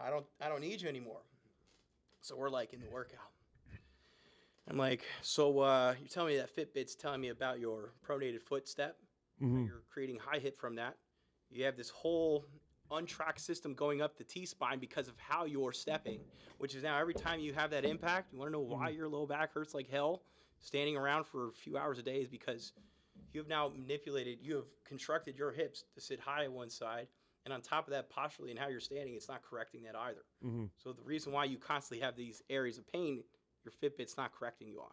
Yeah. It's just telling you that it's more, things like that are good guides and good baselines, but I always took them with a grain of salt whenever I would wear one and stuff like that. I never like lived or died by that. I like it for like sleep tracking. That's more so what I would use it for. And I mean, like, you could go off that too, and even those things are not 100% accurate. And this is like, I have some clients that are really on top of that. Like, they'll track everything, the REM sleep, this, that, the whole nine. And sometimes I tell them, like, hey, listen, you know, they'll wake up and they'll say, oh, man, I got a shitty sleep. And I say, let me ask you this. How do you feel? Just let's make it less complicated. Oh, yeah, for How sure. do you feel? And they're like, I feel fine. I feel like I rested fine. I'm like, let's go with that. Let's not overthink. I would look at the deep REM and all that stuff that would show. I didn't really care. I just wanted to see like the time of which I slept, and then that was more so it for me. And then if I felt good, because there was days I would wake up, I was wearing whatever I was wearing, and it would say I slept terrible. I would feel great, but then other times I would wake up feeling terrible, and it would say I rested great, and I was like ready to go that day. I'm like, oh, this is off. And that's like that same exact analyzation of it, like everything. So like when I got more private. Started becoming less and less public, like out in the scene and this and that, like I realized like there was a much different world I got to view, because I wasn't like one of these people where I was like, oh, stop using social media, where do you see the difference the world is. Like I challenge anyone to that. Like, just don't use it for like a solid month. Like, don't care for like 1 month. It's gonna be hard to break that, but like, oh, for sure. Where do you see how repetitive people are with their cell phones pulling it out, and they already have this preemptive unlock passwords, and they already click whatever they need to do, and they know where they're at. Like, it's automatic. It's like your body's in a routine. The minute you open your phone, it's click, click, click. You're on whatever you're used to opening up, whether it's social media is generally the main thing most people tend to pull up. But it's like, when does it end? When does relevancy like come to an end, to where it's like, stop living this life to try to impress other people, start figuring out like, everyone older always says, like, stop impressing all these fucks that don't really care about you. Yeah. And, like, the things that matter most are, like, starting to make more sense of, like, people in your circle, your family, your friends, this, that, the whole nine. But it's like, why do people want this clout? Like, why do people want to be so relevant and heard? And like, what are they missing from the public? Because like, the one thing I loved was being the underground guy, no one knowing a thing. Yeah. And I've had to tell some big freaking names like, yo, listen, you hired me for a job. And I remember I got into one heated, like, not a heated, but like, it was this guy I knew was a powerful Hollywood head. And like, there's stories I've heard of how he could be a little disrespectful to people he's with. And I remember taking on the job, and I remember he started like, you know, oh, blah, blah, like whatever one day. And I was just like, yo, you hired me to help you. Exactly. And the things you kept doing before got you nowhere. And this is why you hired me to analyze this data, to break down the constructive system that's going to switch that result. And I had to like, kind of like check him in a way to like, this is why I'm here. I'm a good guy. Like, don't treat me like some like scrub that's coming in here trying to kiss your feet. Like, I'm not here to kiss your feet. Like, I'm going to get paid regardless for today. Exactly. You don't, like, my name is not in a public eye. So like, there's nothing you could soil or use to your advantage to get me in a hole. And at that time, I had a reputation. I had some people that were like, trust their word. And the one lawyer I told you, I sat down, this motherfucker has like 30-something people of like big fucking names, like just who he works with. He's like the one, he's like the man. But I can't discuss too much on certain things with that, but it's like, reputation is like everything. That's one thing I've always, I've become more aware of it now, but I think growing up even, I always made sure like I never burned any bridges with things I've done in the past with people, with businesses or anything like that. Always just try to treat people correctly. And that's something like, I saw it all come around full circle when I started the podcast, the amount of support I got and people like reaching out like, oh, this is so cool. Like, I would love to support you, like whatever you need. that's it. Things like that. It's all based on like reputation over the years, being being in the supplement store, and then like in the industry too, like the nightlife, like which I know you also are involved in too, right? Well, that's my that gives you a little bit more of a background of that dirty little secret of my past. Used to being a certain way. So when I came back to Jersey, I had extra time. I had to switch everything from the pandemic. Like, I'll walk you through that, but like being back in Jersey, I had more time. So like, I didn't know what was going to happen yet. So I didn't know if I was going to stay in Jersey. Like, at the time, California was shut down for like, people don't realize here in New Jersey is like, so many people live in this circle in New Jersey. Like, we have an amazing place here in New Jersey. We have 4 seasons. People don't realize we have 4 fucking seasons. All 4 of When them. I was living out west, it was 2. Yeah. And there's a lot of other places that just don't have seasons like that. UK is terrible. UK is like a lot of rain and gloominess, not really too much, you know, nice weather into that. Jersey, you experience it all, and you can appreciate each season. But it's like, between that, like, Jersey taught me how to like build my character of like having tough skin, but at the same time, I also feel like a lot of people don't leave Jersey because of how comfortable it is to stay here. So you do have the shore, you have the clubs, you have the bars, you have, you know, everything you would need. Like, technically, if you didn't care about the weather. Yeah, exactly. And that's like the one thing I love is I love the warm weather. I love the palm trees. Like, I like that. And I cannot get over having to pay for the fucking beach here in New Jersey. We need to figure that out. Yeah, no, I don't know why. I think Jersey's the only state in the country that has beaches that you actually have to pay to get on. That's it. I mean, like, that's the thing. Is like, you go out to like Florida alone. Like, I'm not saying Florida's like the go-to place, but like, just I mean, at least maybe I understand if you're like coming from out of town, maybe pay to get on the beach because you don't pay that town's taxes. It should be. But if you're Your ID says, yeah, like if I have an ID and it says that I live in Belmar, I should be able to just walk on the Belmar beach because did they used to do a local discount? I think there used to be, or maybe it was like Ocean Grove. Probably it was Ocean Grove. Ocean Grove, because Ocean Grove just seems like they're just like the ultimate community. I lived there for a year. Did you? I did it when Hurricane Sandy dropped. Oh wow. Oh my goodness, that was a story. That's rough. I mean, I like Ocean Grove in the off season. I don't like it during the summer.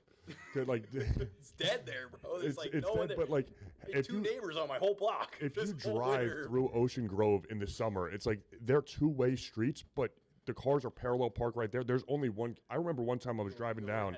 I got halfway up the road, and then another car turned down the road too, and we just met in the, like, there was no physical way we could get around each other. One of us just had to back all the way up, and I'm like, God, how do people do this? You will learn how to drive well in the summertime in Ocean Grove. Oh, and for if sure. You have a big car, like, do not go there. Like, know your width. Yeah, you have to know angles. the width. You'll lose a mirror. Mm-hmm. But are you still bouncing at DJs? So so that's where I was like going with this is when I came back to Jersey, I had time, and like I have a lot of people I know that are in the industry of the nightlife, and at the time I had time, and I was like, you know what, I was just like literally like going from one extreme to like everything in LA going like ghost, like they were fining people $350 like outside with no mask. Wow, yeah. All parks taped off. All playgrounds taped off, outside gyms taped off, all private gyms taped off, or like shut down. Everything was shut down. Like there was nothing anyone could do. My bigger clients I would like, do business with, this and that. Their managers like, no outside contact, no third parties, no this and that. So like any hairstylist couldn't go to anyone's house, any designers, any this, that, the whole nine, any extra, services just were on hold. And I was one of those people that used to go in homes. And if they didn't come to me at my gyms, I went to them and we did stuff there. So I eventually, people used to SUV service me to their houses because there's some people that live far away, but black SUV picked me up. One guy was like one of my normal drivers, but he was like, cool. Never really spoke to me, never forced to speak to me. He was very professional, wore a suit, black SUV picks me up. We go out into like, some of the places in like LA, like Chatsworth and all these other places, but it's like all money. And like, I mean, I've done work with, I'll tell you on the side, like some people I can't really discuss on, there's just stuff I cannot get in trouble with. Yeah, no, for sure. Of course. That I have contracts with that just say, like, we don't want you discussing work, things with these people, this, that, the whole. There's individuals that basically have, unfortunately, maybe got out of shape, and I can't really go specific, but there's things that they needed done that they didn't want people to know. And it's like going to work with those people really cool because it's like now I know something that no one else does. For sure. It's like the more you kind of got into those back roads of like all that world, the more crazy it got and the more opportunities it got. And it was just like, I got stories for days, man. Yeah, definitely. But how long have you, so you got back to Jersey, and I remember meeting you when you first came back to Jersey. Yeah. I think I met you in the supplement store, and then I don't remember was I still bouncing at DJs when you were there? No, so I did it 2021. Okay, so I was probably 2 years removed at that point because I stopped the summer before COVID. Yeah, so this was like 2020. Like apparently you guys had your summer here, and it wasn't until like we didn't really have. It wasn't summer for real. It was like the COVID summer, I guess you could say, where like a lot of people weren't doing stuff here. Yeah. LA was a different scene. LA was like locked down. I remember that. We got shut down for 2 years. People don't realize that here, and that's where I was saying like Jersey lives in a bubble. Yeah, for me, see, that COVID summer for me felt that was the best summer of my life because I had the boat still, and probably living it up. Yeah, we were just going out on the boat every weekend because there was no regulation on the water. So like you would go out. People eventually it came to summer, and it was like this like. I remember seeing you on the boat, and I was like, yo, that's why I brought the shades for you. I think the reports started coming around that, like, oh, COVID doesn't really transfer outside too much. I'm like, all right, guys. Like, I hit my friends up. I'm like, what are we doing? Like, let's get out there, like, and let's go have some fun. And we had, like, the best summer of our lives, just going out, being out on the water. None of us got sick. The thing is, like, nothing made sense on the regulations. Like, anyone that understands airborne diseases, this, that, like, you wear a mask, walk into a restaurant, you sit down, you take it off, and like it's fine. Dude, I remember going to things shutting down early. I mean, like here's the thing, conceptually, like this is what I cannot stand is like while I'm like locked away, there was like everything else happening at the same time. There was like fucking riots, there was Black Lives Matter protesting going on. I have videos of front row seats of like overlooking Hollywood Boulevard, like, and it's just like. When all this was going on, like world was like coming down and crashing, like I hit some lows, man. Like, you want to talk about some real shit? Like I've thought about like putting it away like more times than probably someone should on a healthy note. Yeah. Like because you got to realize like I sacrificed my whole life like in Jersey to create this way to like sacrifice building this clientele. I made a 6-figure salary in Jersey at a young age, so I was spending it stupidly. I dated some high maintenance women, some gold diggers. So yeah, Okay. so spent some money on doing all that stuff. But it was like I never got taught to invest my money properly, and that's like the one thing I wish I could have done differently. But like everything else, like I sacrificed going out to parties. Mm-hmm. I remember going out to different gyms on the weekend to learn different equipment, to meet different people. Like Yep. I was that guy. I was the one, you know, mid 20s. Like I remember it was like 22, 23. Like everyone's still going out and partying. And I'm just sure. like, after the first 2 years, I'm like, I've done that, but I've also had access to a group of friends where we did a lot of access to drinking and trying things at a much, much younger age. For sure. Because we had a safe house to do it at. We've had, you know, the parents were smart. They're like, we know our kids. We know that you're eventually going to go down the same footsteps we did, and we just rather you be safer. To where, like, we know you're going to drink. We know you guys are going to do stuff. You know, it's just one of those, like, things where, like, you don't tell your parents, but, like, their parents get it. Yeah, no, They're for like, sure. we know that you guys are eventually going to try this stuff. And it's and- better to be doing in a safe environment than out like trying to hide everything from everyone. I mean, like, imagine, like, you had a kid. They went out drinking because, like, I'm sure you've had your stories.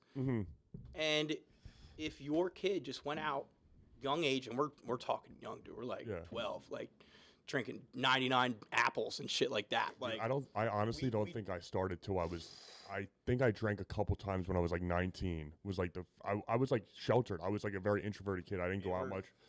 We're the opposite, Yeah, so it's like I didn't do it, and like I was lucky. Like where I would go was a half mile up the street from where I grew up.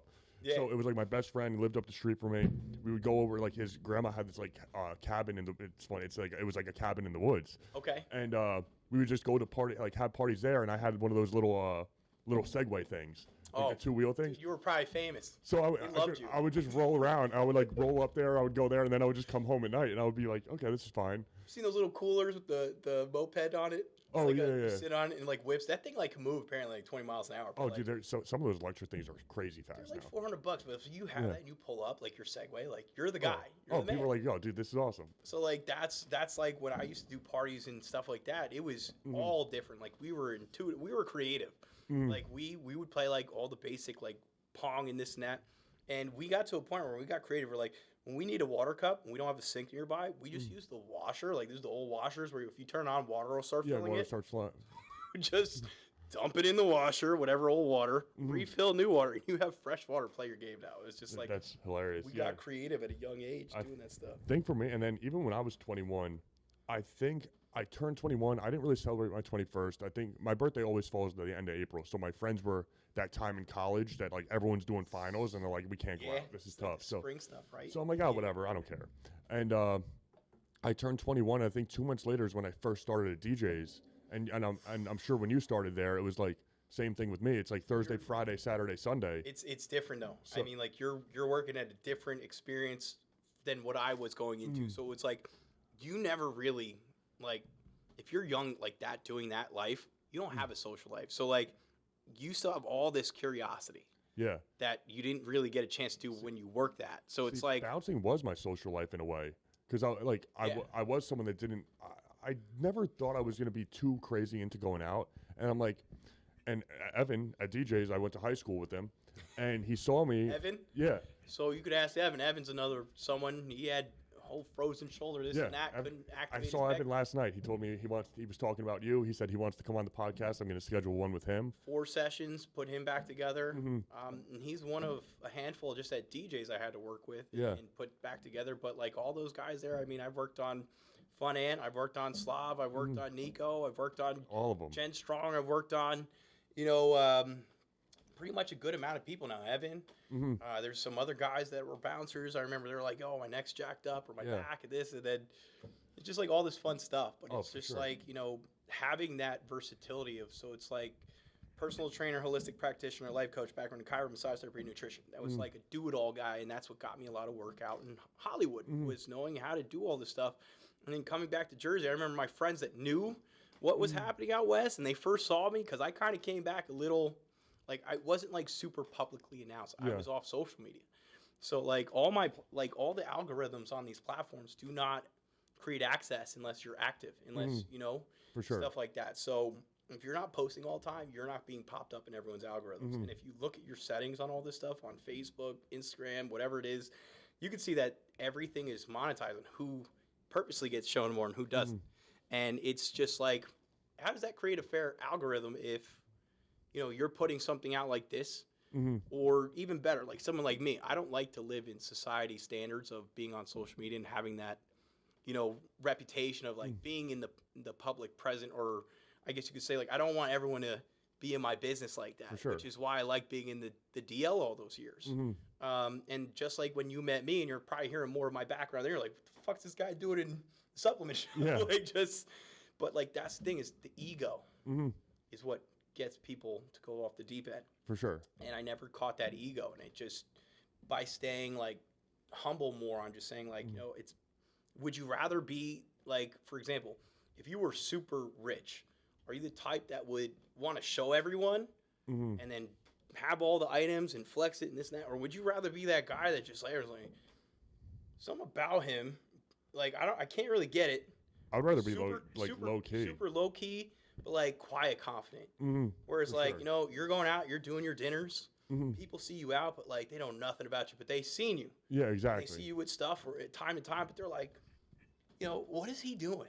Like, what is he honestly like? Who is that guy? What's up? Yeah, no, I think I like that persona, because that's what happened in Hollywood. Like, I was being seen out at some of these. I relate to that too. I kind of always wanted to be that person. Like, I want people to be curious about me. I don't want them to already have something like a preconceived notion about me going into meeting me. It's like, oh, who's he? He's like kind of quiet over there, just like hanging out, cool, and exactly. Like, what's he about? And then I like the curiosity more. Well, if you blow someone's mind naturally compared to them preemptively knowing, is that a better experience for your end or their end or both ends, like whatever it may be? So it's like, I like being on the DL because I was judged so much when I was overweight. Like, I don't want to be scrutinized anymore. This is why, like, today I'm like self-conscious. I'm like, am I going to say things that are going to try to create more of that story? Like, I've never done this.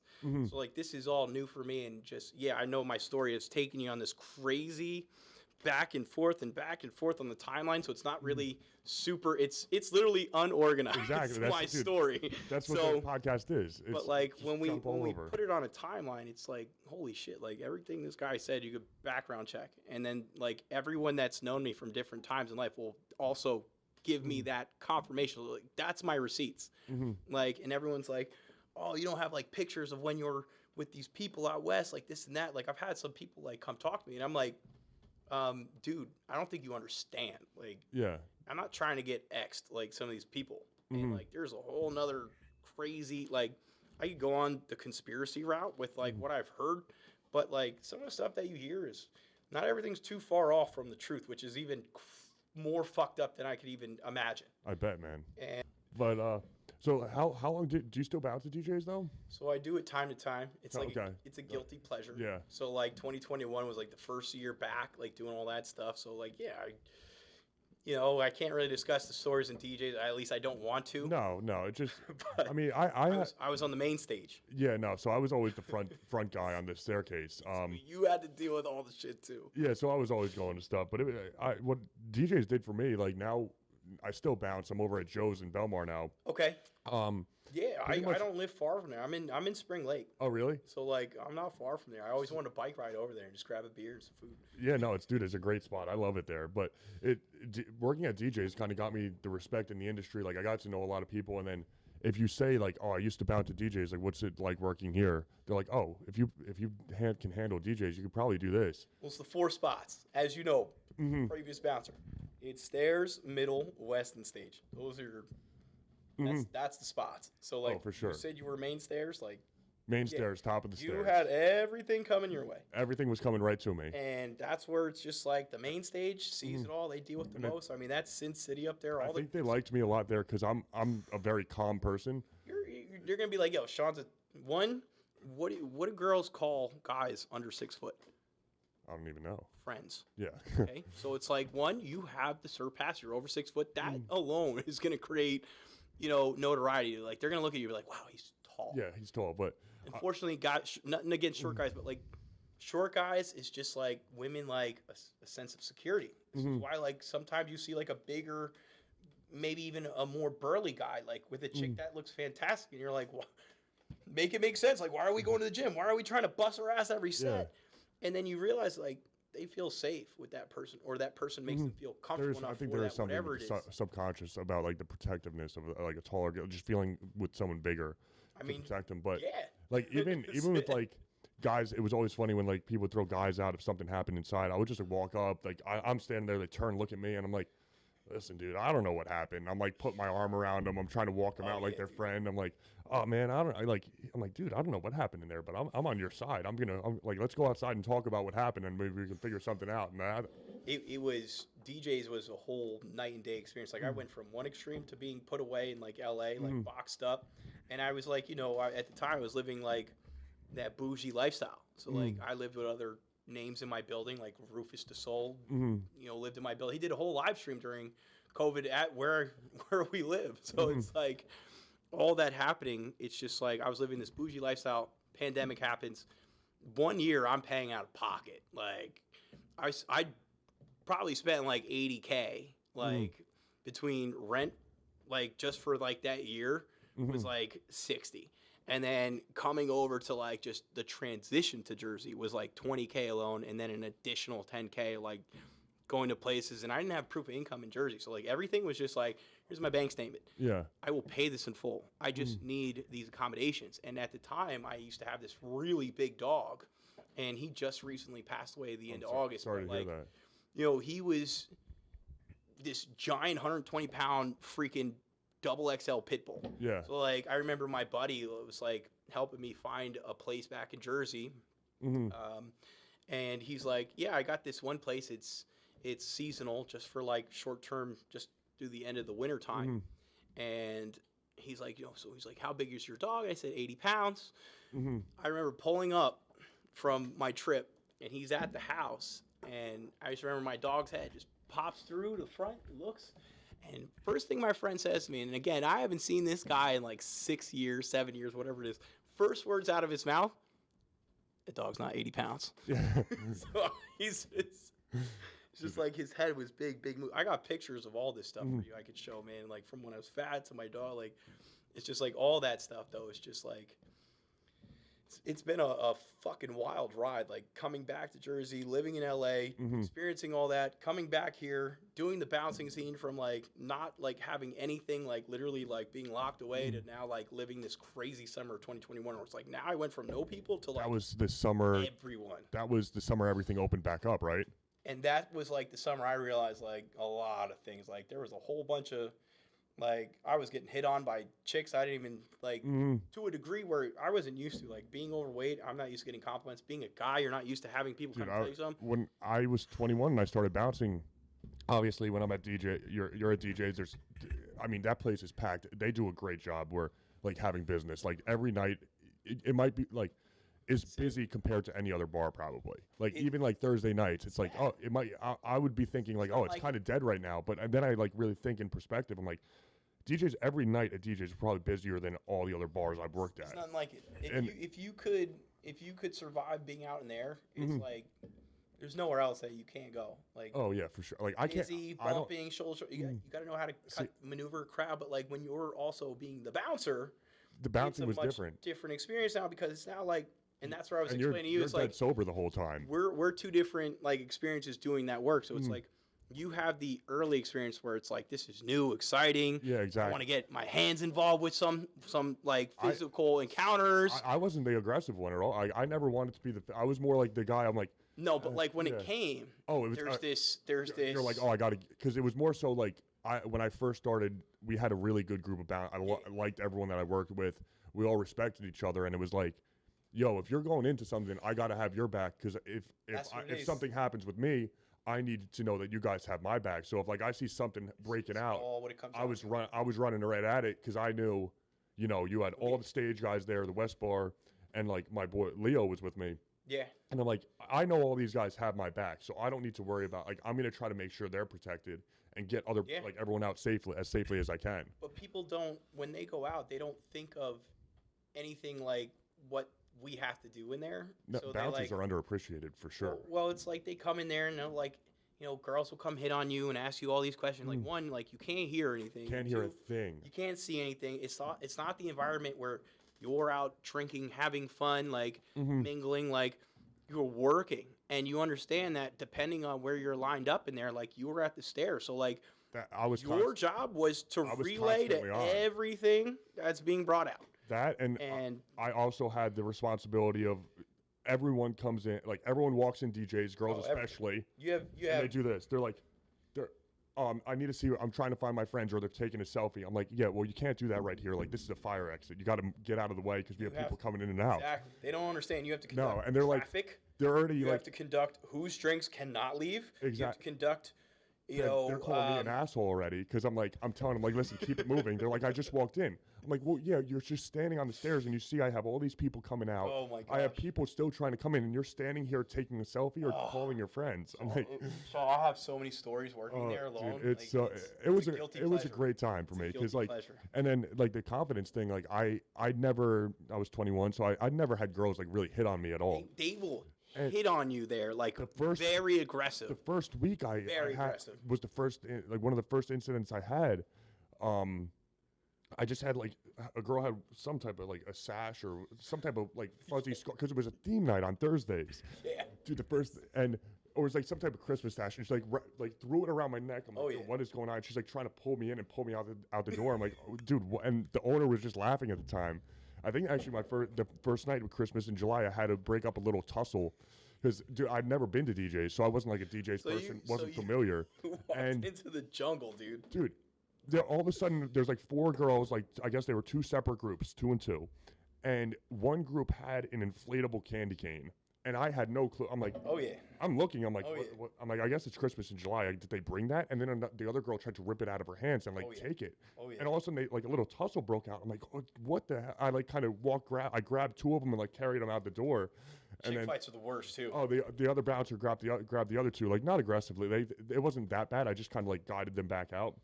Okay. And the owner, Bill, he was like, oh, you handled that pretty well. I'm like, what happened? Don't mess with Bill. Yeah. Anyone knows Bill? Bill's gangster. Oh, Bill was. I mean, Bill's older, but age, Bill is plugged. He was basically my backup bouncer sometimes when I would have to go to something. I think after my first year, he kind of got more comfortable with me being there, being the guy to like kind of bring everything out. But I would always turn around with someone, like bringing something out, and Bill would be standing right there, like he'll grab him. Sometimes pushing me out of the way. Did he grab people yet in front of you? Oh yeah, like he would push me out of the way, or if I had someone, he would grab them from me and be like, "I got this." And Bill's old school. Oh, he is. It was fun. It's a different demographic. It's like we live in this world of fuck around and find out exists in DJ. So it's like. It's cordial. Like, the bouncers aren't there to try to fight people. No, not at all. We're really just trying to go there, do our job. Have a little fun. We would like to have fun. We would like to have a nice, simple night. But it's like, I've had so many, like... And what I like about bouncing... I've been in too many physical altercations there. Yeah. I like the brotherhood of the bouncing because you're all there doing the same thing, trying to make a little extra cash, have some fun. That's just hang out. And it's like, all the bouncers, like, I don't talk to them as much anymore, but like when you see them, it's always like, yo, what's up? Like, and you always have like those stories going into it together, and like, and I mean, holiday weekends, like you're all gearing up. You're like, oh, it's gonna be a long one, guys. And that's how I worked with that's how I met some of the guys on the Jets. Mm-hmm. They were there. They would go to DJ. I remember I met Plaxico Burris when he came to DJ's one. No, I'm just kidding. Yeah, no, he didn't do that at DJ's, but yeah, he came in and I was like, I think he said something. I was wearing a Rutgers. I remember it because I was wearing a Rutgers visor, and he looked at me. I didn't recognize him at first. He goes, "That visor fucking sucks, bro." And he walked past me. I'm like, "Yo, who?" And then I looked. I'm like, I looked down the stairs, and then I think someone came up and told me like that was Plaxico Burris. I'm like, "Oh, okay. Well, he's a Michigan State guy, so that's probably." That reminds me. I was in Hollywood, and I'm shooting hoops, and we're playing a game now with Des Bryant and Ori Lemon. And at the time, they were Cowboys players. So, like, Dez, obviously, everyone knows Des Bryant. Ori Lemon was a linebacker. Mm-hmm. And, they come and are playing basketball now with us out in L.A. And I remember seeing Dez, I'm like, yo, bro, like, I'm a Giants fan. Take it easy on us this year. And then I did fuck with him. Of course, you have to. I go, I don't think he caught it. Yeah. he goes, yo, shut the fuck up, man. Yeah. Starts messing with me, but, like, yeah, those guys, like, I got to meet some cool guys, and, like, I did play hoops and stuff. So, like, before I started getting to the whole getting bigger, now I'm, like, 260. Gotcha. And, you know, back when I was like still playing sports and, you know, playing basketball and dunking and doing all these crazy tricks, I was a high jumper. So it's like, Gotcha. I played a very, like, I guess you could say I was like a Blake Griffin player. Like, I like to dunk on people. I got some fun stories on that. And I know there's some guys in, just locally, like in Belmar, Spring Lake, Neptune, like that. We've had some good stories of me, like just doing some dirty work on them. But nice. yeah, I mean, I got to play with some cool people out there. So I remember it was Zach Levine and Andre Drummond showed up one day, and I wasn't there. I was pissed, but like those guys were like apparently amazing. Oh, for Andre's sure. like long, and Zach was like, jumping through the roof. And I remember I played it was me, Quavo, Sharif O'Neal. There was a few other NBA and NBA guys there playing at the time, and this was at an Equinox in like Westfield or wherever it is out there. And like Shaq and Charles Barkley all go to this one place, and Bieber and those guys, and that's awesome. You know, we're playing pickup games. Quavo's almost getting into a fight with like a guy on the court, and you know that was the day I had to guard this ex NBA player, and you know he's like 2 inches taller than me, and I was like at the time I was like really athletic, great, quick shape, and I mean I was playing defense like on this guy's hip, like I'm really bringing it, and I mean like didn't matter. No. Just pick and pop, shoot, step at three, shoot, fade away, shoot. He made 4 like really impressive, tough buckets, like on like some really good defense that I thought. And now we're like running back. Now I'm on offense.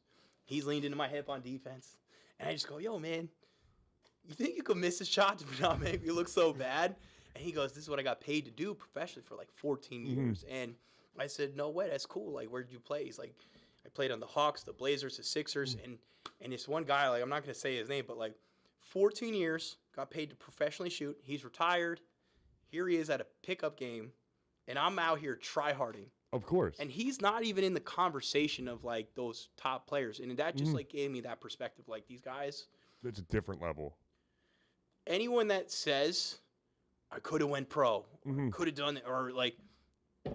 No. You have little to understand. Like there's guys that are your best fucking player in your neighborhood.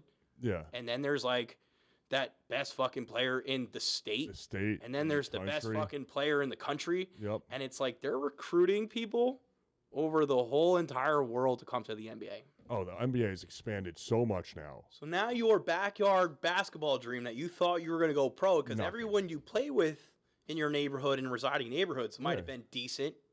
Like I went to Neptune. There's some ballers out there, but it's like, especially I think during your time, you definitely had some really good hoop players. They were always Neptune basketball was always either number 1 or number 2 in the state. So it's like both men and women, like they were good. So it's like they have a great, you know, they always had a good program, but it's just like growing up with that and then playing in like Venice Beach and then going to play with all these guys and then like.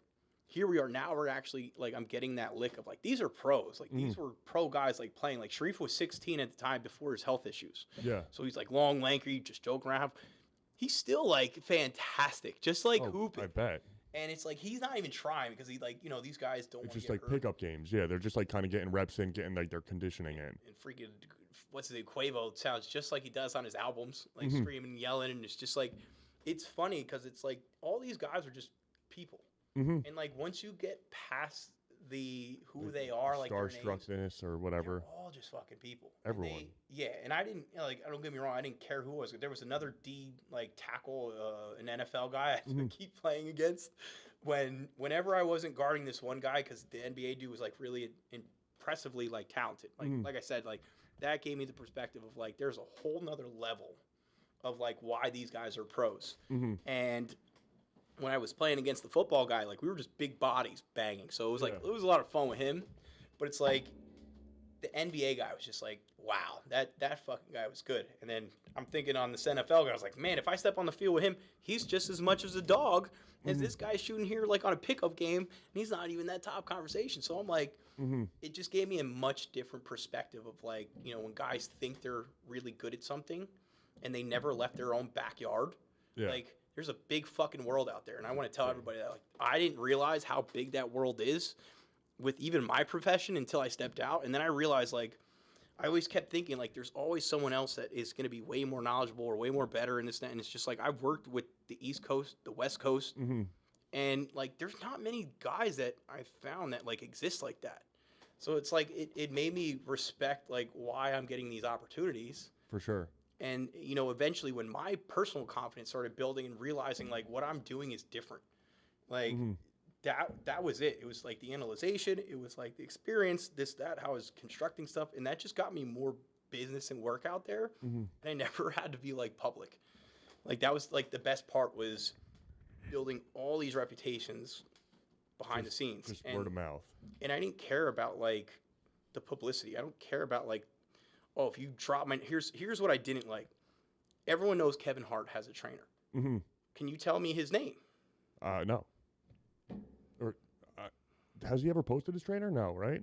All the time. He does. Yeah. All the time. And his trainer, and it's nothing against him, but it's just like no one can tell me his name. Because they only know him as Kevin Hart's trainer. Exactly. And there's nothing wrong with him. He's a great guy. He's energetic. So there's no hate. There's plenty of love to him. But it's just like, that's the thing. It's like your expertise, your skill is getting overshadowed by his name. Yeah. And like he eventually started doing his own thing and put out his own thing. But like that never would have taken off the way it did without that person's name. So then I had to sit there and take that into consideration at the time. Like, do I want these people to shadow my name and then like deal with that and see what he goes through and everything else? And it's just like, that's one story of like many people that exist out there. Like just get hate because they're doing something well or they're being publicized. And I mean, like even with Justin Bieber, like everyone hated him, but it's like, you know, I would have clients like talk to him in a spa at Beverly Hills Spa. And like he's like talking to them about like relationship issues like he was going through with Selena. And at the time, Charlie and Selena were like kind of having their little fling thing. And, you know, he was feeling more her. And, you know, eventually got to a point where like it was just like this fucked up like little love triangle. But it was just like no one knew like while all this is going on, like it was just like it just nothing made sense like how everyone was living. Like it's just like you have all the power in the world, but no one was doing stuff that they wanted. And that was like the most mind-blowing thing is that even all the social medias, I mean, like if you took off and you blew up with this stuff, eventually you're going to have so many guests, you're going to talk about so many topics and things are going to get saturated.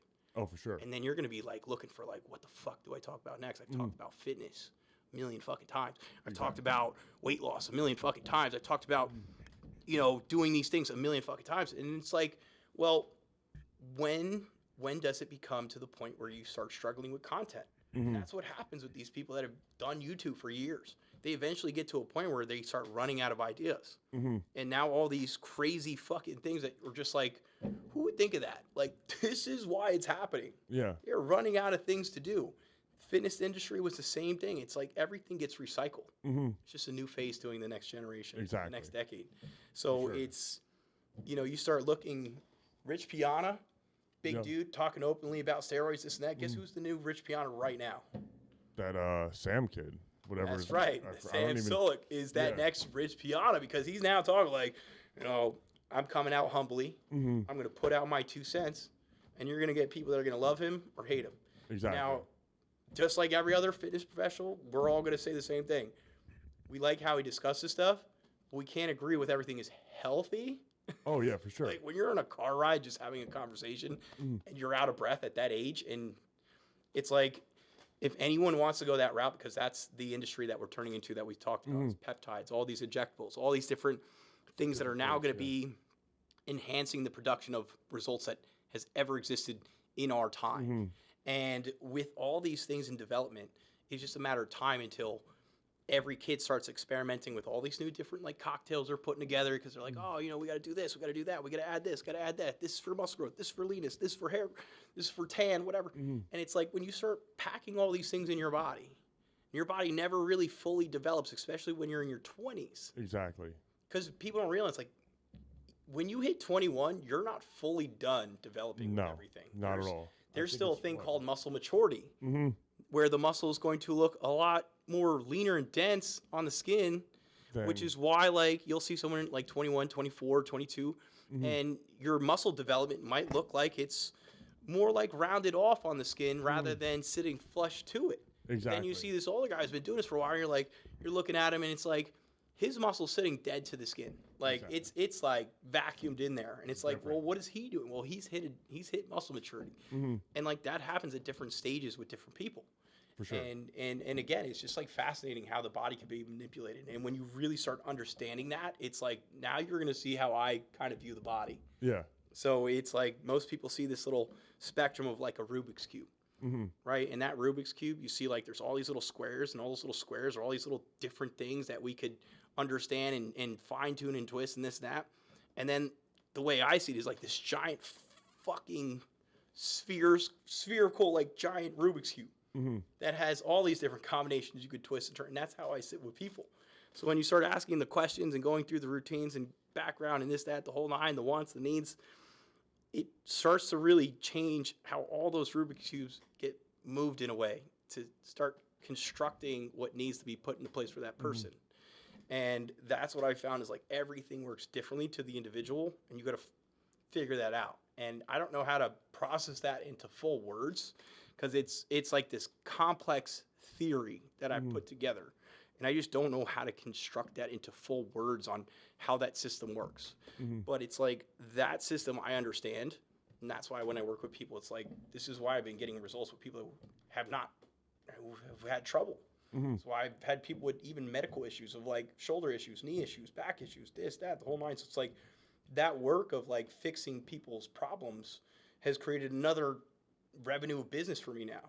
So it's like, even you, I was like, I brought my work bag and stuff because I was like, you know what? I could show you, just give me 5 minutes and I'll be like, boom, let's take a quick look. I'm going to do some things and I could either relieve pain, I could either increase your range of motion on your shoulders in like a few minutes, like whatever you might be. Like I could blow your mind with that. And that's what I would love to like, you know, just do with people. It's like, just give that give me 5 minutes of your time. And how can people find you to like inquire about that kind of stuff? So the thing is, I have to get back onto social media to a degree. Shout out to Ronnie at Burn and Blast. He's been the guy in New Jersey for a while, and he has, given me a place to do business out of as well. There now? Training out of there? So I found Ronnie when I had a book of clientele, and I was like, I needed a gym to take these guys to. And, I was just looking at different areas, like in the location of where I was doing business out of, because when I used to live here, I had obviously connections with people. So when I came back, I still had some of those connections and got some business and this and that. But like traveling is not a sustainable job in New Jersey. So in LA, it's different. Rates are different. Everything's different. In New Jersey, everything's different in Jersey, from the cost to the overhead of everything, of traveling, maintenance, the whole 9 yards. And then you even have to factor in the income of New Jersey. Oh, for sure. So it's like, that's another thing you have to factor in, is that the rates out west, I can't match here because people don't make that type of money like they did out west. Now, selling to people who have money, some people might see that as intimidating. You got to realize, if someone has money money's not the problem for them. Yeah. You have to sell your value. And that changes the concept of a price, because they don't care about a price. Remember, money is not the issue with them. Yeah, they want their problems. So if you have an expertise in something that they have a problem with, they'll pay you for that service. And that was where my value came into play with these people out west. Like, these people have everything. They have everything you want and then some. Yeah. And it's like, well, what value does KJ come in and bring to us? And it's like, oh, well, when a guy's going on tour and he's doing literally 28 shows in 31 days, like on a travel tour bus, and like while he's not on the tour bus, he's recording his next album, like on that tour bus while he's not performing and doing all his practice shows. You got to realize, like, some of those guys have routines and performances that they have to do, and that can be very rigorous on the body. On top of that, when you're a celebrity, you have to maintain a public image. So everything comes down to what you're eating, being on the road, how to adjust to that, physically how you feel after doing all these shows, not being fatigued and tired, and then even conditioning. You don't realize, like, singers. Oh, you need to be in crazy shape. I challenge anyone, okay, to pick 3 of their most favorite fucking songs, and I want you to start running, and I want you to start singing or rapping, whatever it is, that song, lyric for lyric, word for word, but also having the control in your voice and tone. And I want you now to just say everything word for word for 3 straight songs while jogging. Okay? Tough. Some people are like, yeah, I could do that, no problem. But now I want you to change the perspective. I want you to pretend that you're now jogging and you're singing, but you're now on America's Got Talent. you're going to deliver that stellar performance to pass. Let's see how good you are. Yeah. With the You're going to pressure at the realize, right like, time. now you have to really find, like, you can't just say words anymore. Like, now you got to perform. Exactly. And when you're running and you're out of breath and you got to start speaking, it's like telling someone to sprint and then go read a book. Yeah.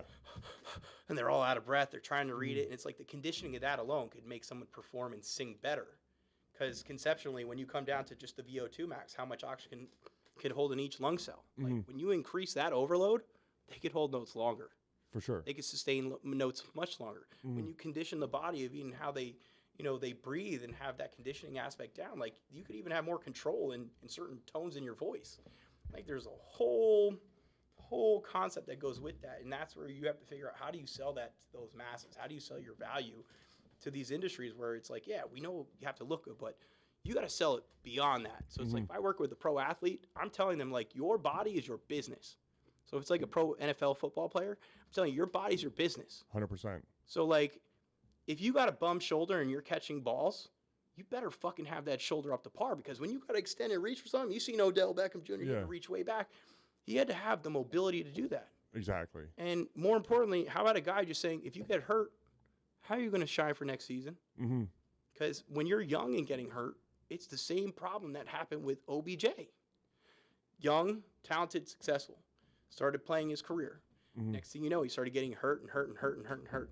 Now OBJ is having, he's not that guy anymore. Like, if you're going to say, who's our next receiver for the next 5 years, his name's not coming up in that conversation. You're not paying him the big package. So it's like, sell that to my pro athletes.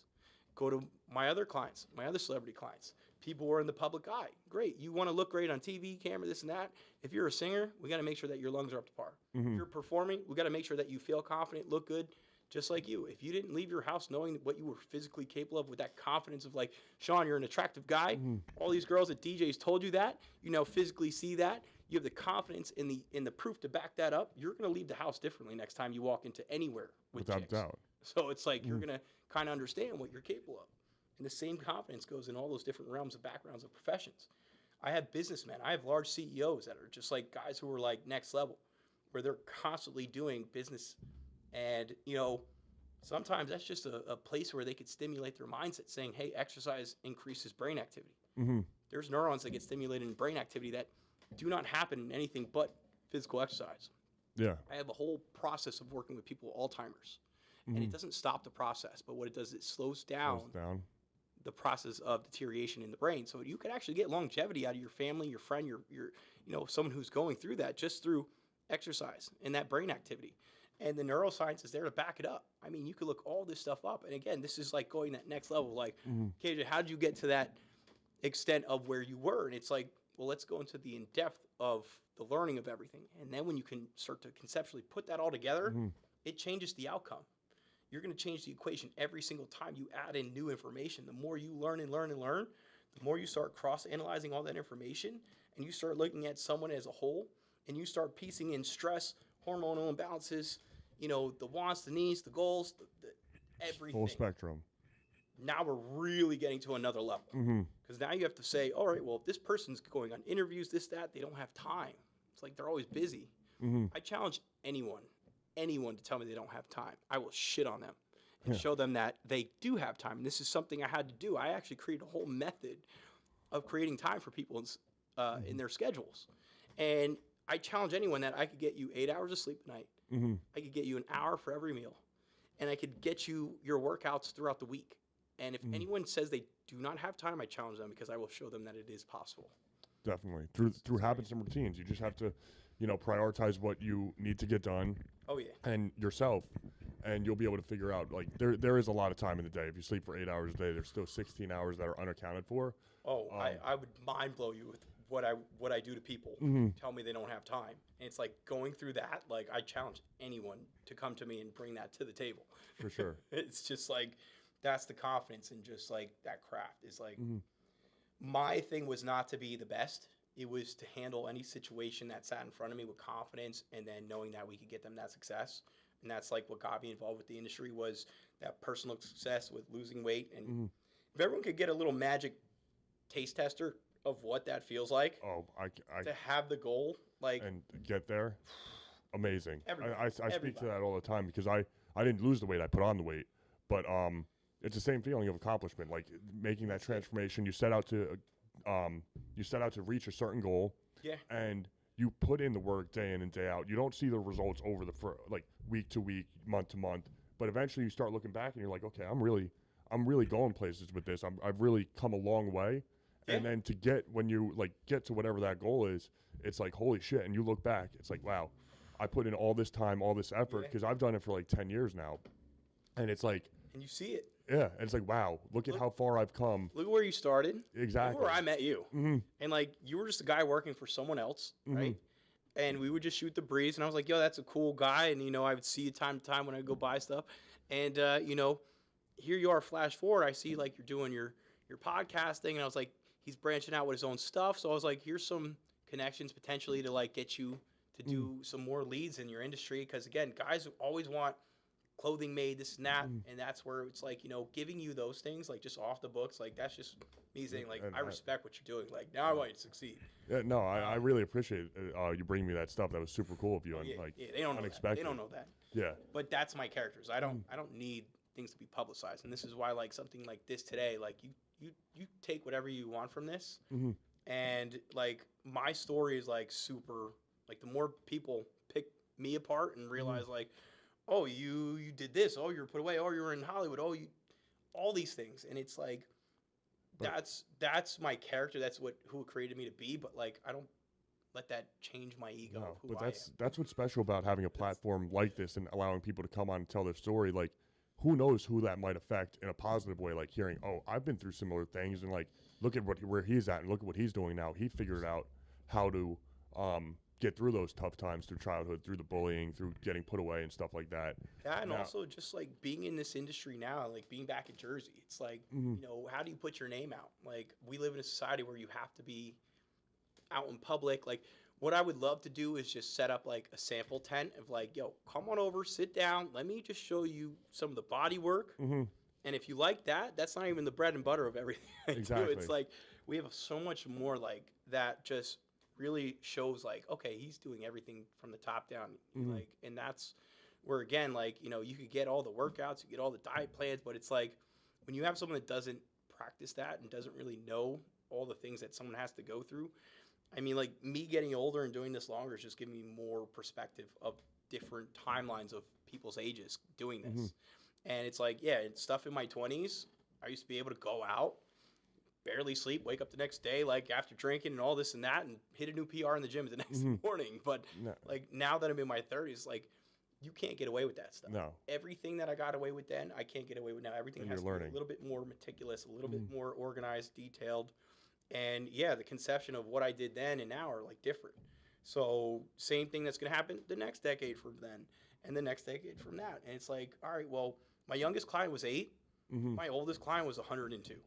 Damn. So it's like that gives you a better perspective of an age restriction. And then you think like, okay, we've worked with everything. I've had 4 clients lose over 100 plus pounds with me, and 2 of them had to get surgery. But it's like when you look at that as well, we have the complete opposite now of like saying this is the most out of shape, the worst physically fit possible. And then we've worked with pro athletes. Yeah. So it's like, look at the spectrum of the gap. Most people have areas they specialize in. So it's like this guy's the sports trainer. This guy's the weight loss specialist. This guy's like the motivator. But it's like to be able to have that versatility of doing it all. It's like I don't claim to be the best because like the best in this industry is a very biased opinion of themselves. Because again, I know people that are less educated than me, but they have a better experience with working with their client because their client has that experience with them. There's just something about each individual, and that's what I love about my industry. And I wish more people would be more positive when it comes to, you know, representing or at least just like giving, you know, accolades or credit to other individuals. Because like it is a very guarded, like people get very, I'm trying to think of how to put this, but they get very intimidated. They get very like, it's almost like their ego gets in the way. Like they don't want to say like, oh, this guy's doing it better than me or this guy's whatever. And it's just like, it's not even about that. It's just about saying like, it doesn't matter what your belief is. Like if I like more bodybuilding workouts and you're doing CrossFit, that's cool. I have 2 questions to everyone's, whatever they're doing, relationships, personal things, plans, whatever, the whole 9. Are you happy and are you healthy? And if you're happy with what you're doing and you're healthy with what you're doing, I'm all for it. I don't care what it is. If it's a relationship with a chick, and I'm going to ask you, are you happy with your relationship? Are you healthy with your relationship? And you're going to tell me yes or no. And if you answer no to any of those, and you could add that formula to anything. It's like, then you're going to learn, like, it's easier to just understand, like, if those two questions get it doesn't matter what they're fucking doing. Exactly. It doesn't matter what your personal opinion is. Because, again, I'm not a CrossFit fan. Like, I'm not going to go try practicing CrossFit. It's not my cup of tea. I've tried it. It's not for me. But there's other guys that love it. And that's where it's like. And you're getting that movement You're happy. You're healthy. You're doing some type of fitness practice for your own personal health and well-being. Like, how can you knock that down? Can't. And that's my point is, like, with this industry is you have other trainers that are saying, oh, this guy's stop saying, oh, do flies like this. Stop, blah, blah. Like, I'm sure you've seen all this stuff online. But it's like, that's my point is, like, you could do flies and shrug you could raise your shoulders. You could do a lot of different stuff with a different technique, and it's fine. You got to find what works for you. Exactly. And that's going back to that conversation of saying, hey, it's hard to put out information to the masses because everything gets so detailed to the individual. Like, I don't know how to separate that. I can't tell you information to the masses, which is why it's so hard for me to put out any of that content. So it's, again, it's like you come to me and you're like, oh, what's the best thing for your to loosen up your back? You're going to ask for stretches. And I'm going to ask a different question. I'm going to start asking, like, what are you feeling in your back? Yeah, you know, and start stemming where, you know, asking questions. Sometimes it can be as simple as how someone's standing at work. Maybe it's the shoes they're wearing. I mean, there's so many things that could be the answer, and it could be as simple as that. But we don't need to make things more complicated. For sure. But, dude, I think this is a good spot to wrap it up. So people can find you at Burn and Blast in Long Branch right now? Burn and Blast in Long Branch. I also do in-homes. I recently discontinued my online business. That was just taking up a lot of time. And now I'm branching back out into the public. So either Burn and Blast Fitness. You can visit my Instagram at PTKJ. And then my Facebook is KJ Hulteen. But the best way to reach me is probably go through one of those platforms and reaching out through a message, asking for more information, and then reaching out for my personal number. And I mean, like, this is what I've been doing for 15 years. So I have people I've been in contact with since I started. So no, that's awesome, man. And I appreciate you coming on and talking. This was a great conversation. I really enjoyed it. Appreciate you. Yep. And that's it for Unorganized with Seany Shore. Episode 10 or 11. Whatever. 11. Yeah. Well, I think we're 11. Yeah. Let's do it.